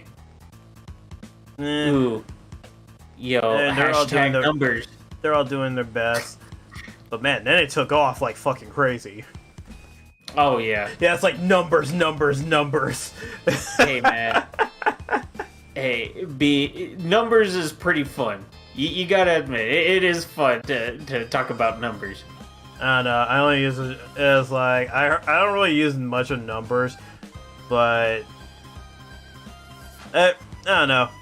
I just see Well, it's like how everyone like I like keeping the up with board. numbers just because it's kind of like a just like the most basic data point of like say, oh, okay, this is the growth of the channel so far, and you know you get a kind of good idea, seeing like you know what the state of everything is. Yeah, though you also have to like put into perspective that this is also it depending on if it's an indie tuber or a whatchamacallit, a Corpo? corpo. And then it's like if Yeah. they are a corpo, are they a big corpo or a small corpo? Yeah. Oh yeah, no, it's like I like seeing like all the different trajectories for like all kinds of groups, like say small corpos, big corpos, and indies. But I definitely feel like if we're talking numbers though, I think Phase Connect will probably end up like they'll eventually become the biggest small corpo. Yeah, I mean like the Fishman has already taken in people from CyberLive. It's like, and then what happened recently? Oh, Sundaria is like lost like a chunk of their talents. And then CyberLive literally closed their doors to the point where it's like, oh, all the CyberLive girls literally just banded together to like create like a group of streamers. Like instead of it being a corpo, it's kind of like VShojo in that sense now, where it's like just like a streaming group instead of a corpo. Aetheria. Yeah, maybe. I'm not sure what the group is called. Like, just make YouTube videos Yeah, people want to watch yeah, before it's like- streaming. Yeah, yeah, that would be a good idea if I knew what to make. It's like our highest viewed video on our channel is me basically using it, combining Simran Kagura with the voice of Stink Meter from Boondocks. Yeah. Oh, Sundaria. I feel bad. Oh yeah. Speaking of, I wonder how Char is doing. Why am I always following like VTubers who just have like the nastiest burps on stream? You flippin' sicko. Yeah. Man. I know it's probably happened somewhere. But who's a chuba that's like absolutely just ripped ass on stream accidentally? I don't know about accidentally, but I know one who did it intentionally. Well, like intentionally, I understand, but it's like imagine someone like in Chuba like doesn't press the mute button in time, and it's like it just like you know they start ripping ass and like you just hear cut out like just like maybe like a second into it. I don't know about anyone off the top of my head, but that did happen to Fumino Tamaki. Oh, okay, yeah. No, I'm not a Ringo enjoyer. No, I just... You are. Nope. Nope, I'm not part of Ringo. No, I just find it funny. It's like just, you know, they get embarrassed by the burps, right? Like, a couple of them, you know, accidentally let burp slip, but man... I feel like if someone did rip ass on stream, that would almost be like a career-ending like accident. I don't think it would, especially for a woman. Like especially if it is like GFE. We have VTubers who vomited on stream, so I don't think. Yeah, but like they do that on purpose though. Like really? if someone did it vomiting on stream on purpose. Well, maybe not like Hachima. But, like, you know, like, God, who else was it that had... What other stream was it that I was watching where someone started throwing up because of spicy noodles? Was it one of the Phase Connect girls? I can't, like, Leah or something? I can't... Oh, okay, speaking of Leah, you have to watch her... You have to watch her, Shadow the Hedgehog stream, where she just gets absolutely wasted while playing the game. Yeah, that sounds fun. It's like that. He says that's part of the girlfriend experience, ripping ass. Nope, girls don't poop.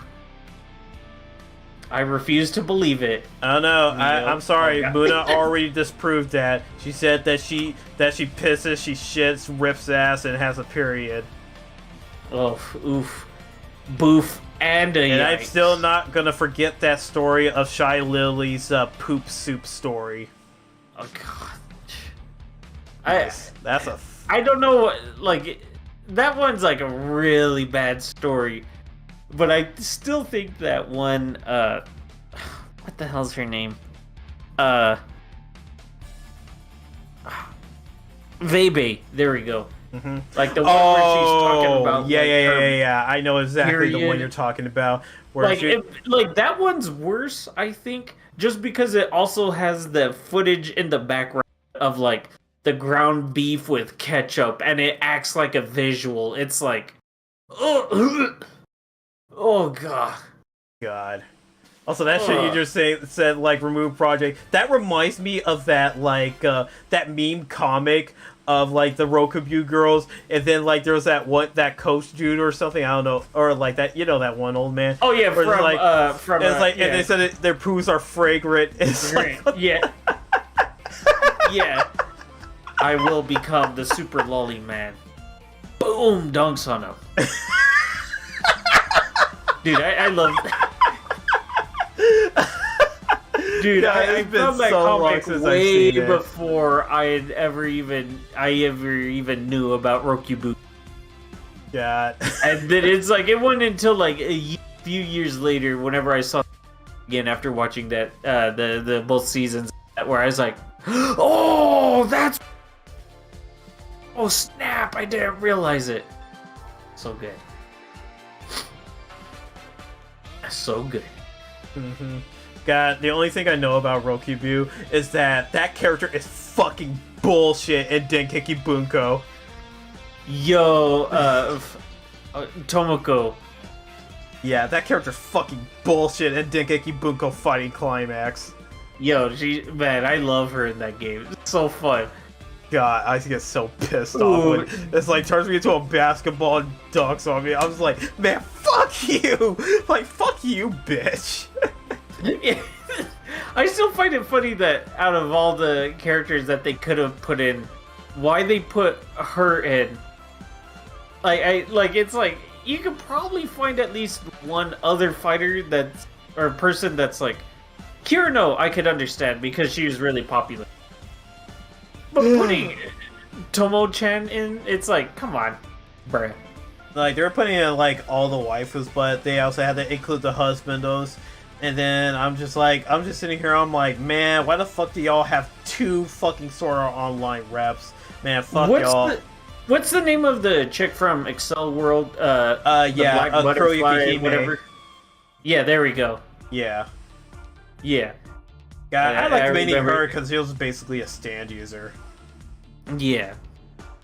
Also, I actually watched Excel World, and I'm like, fuck, I wish they didn't fuck up with the movie so that we could have gotten some good ass fucking content. Because it's like the volume afterwards, they just basically have a race up a space elevator just to get like territory, and then shit gets really fucked. And God, that arc would have been so good to see on the big screen. See, but was that up. like in terms of Excel World?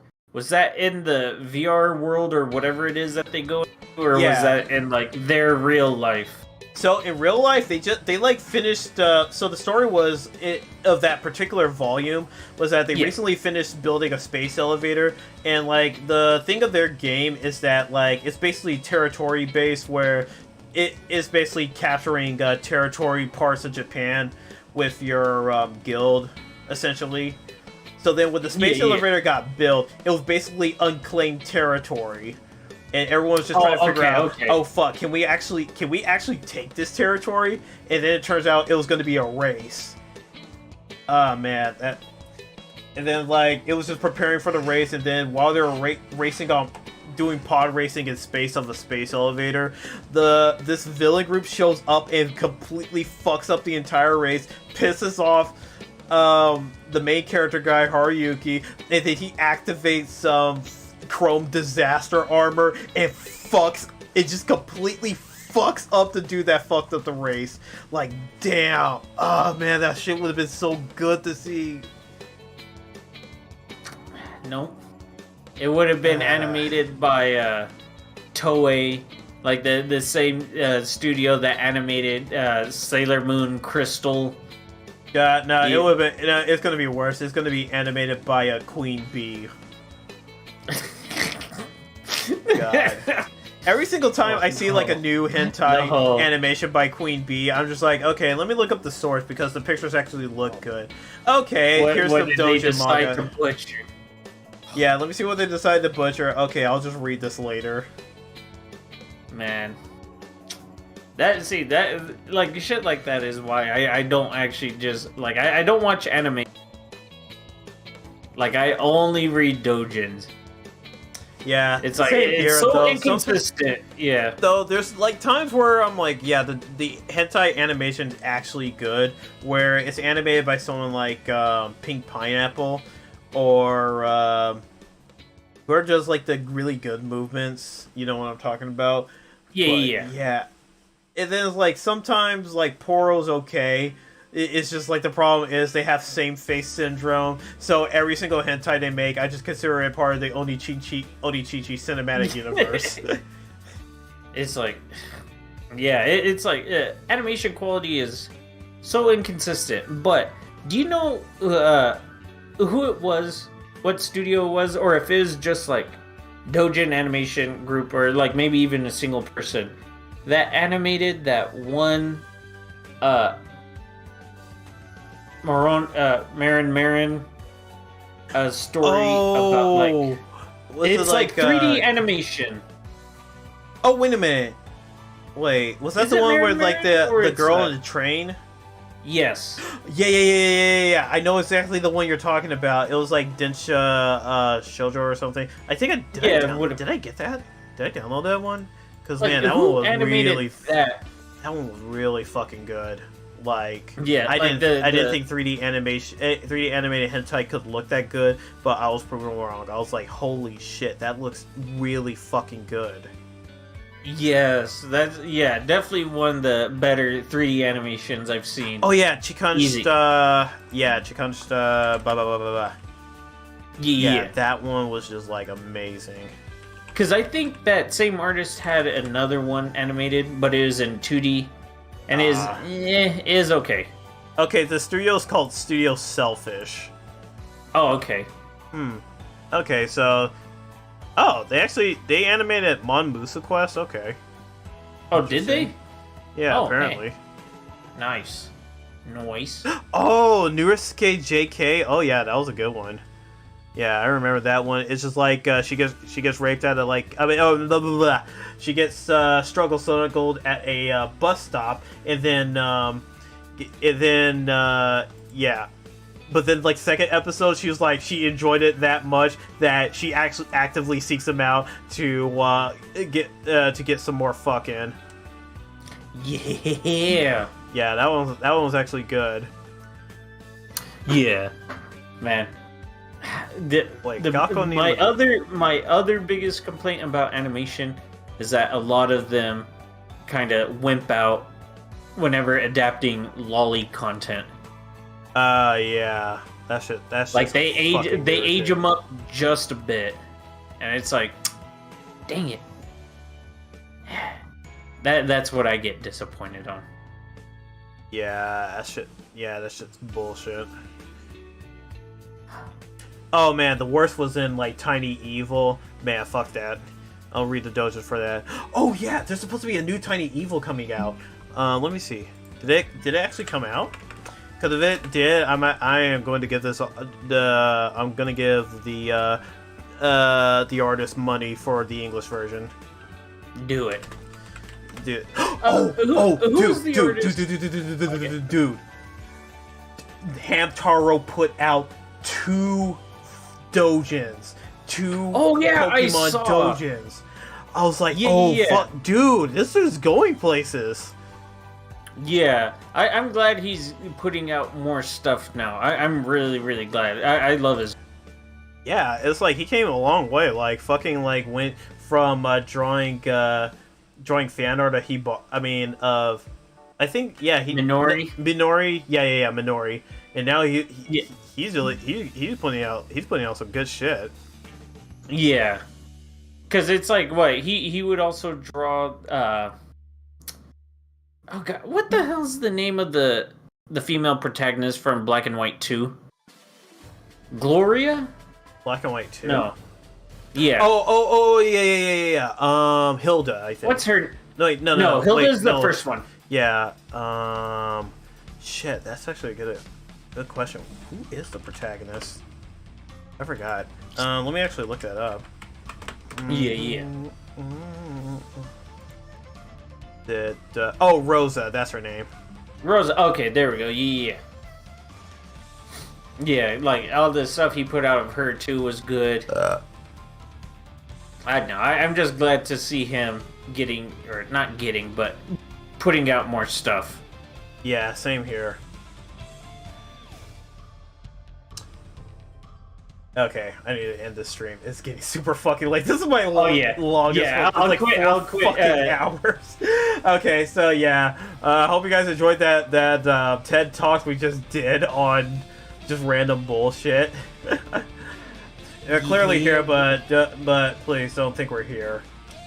Anyway, I'll see you guys next time I stream. Will be Friday, Dark Souls 2. Take care. Adios. Holy shit, that lagged.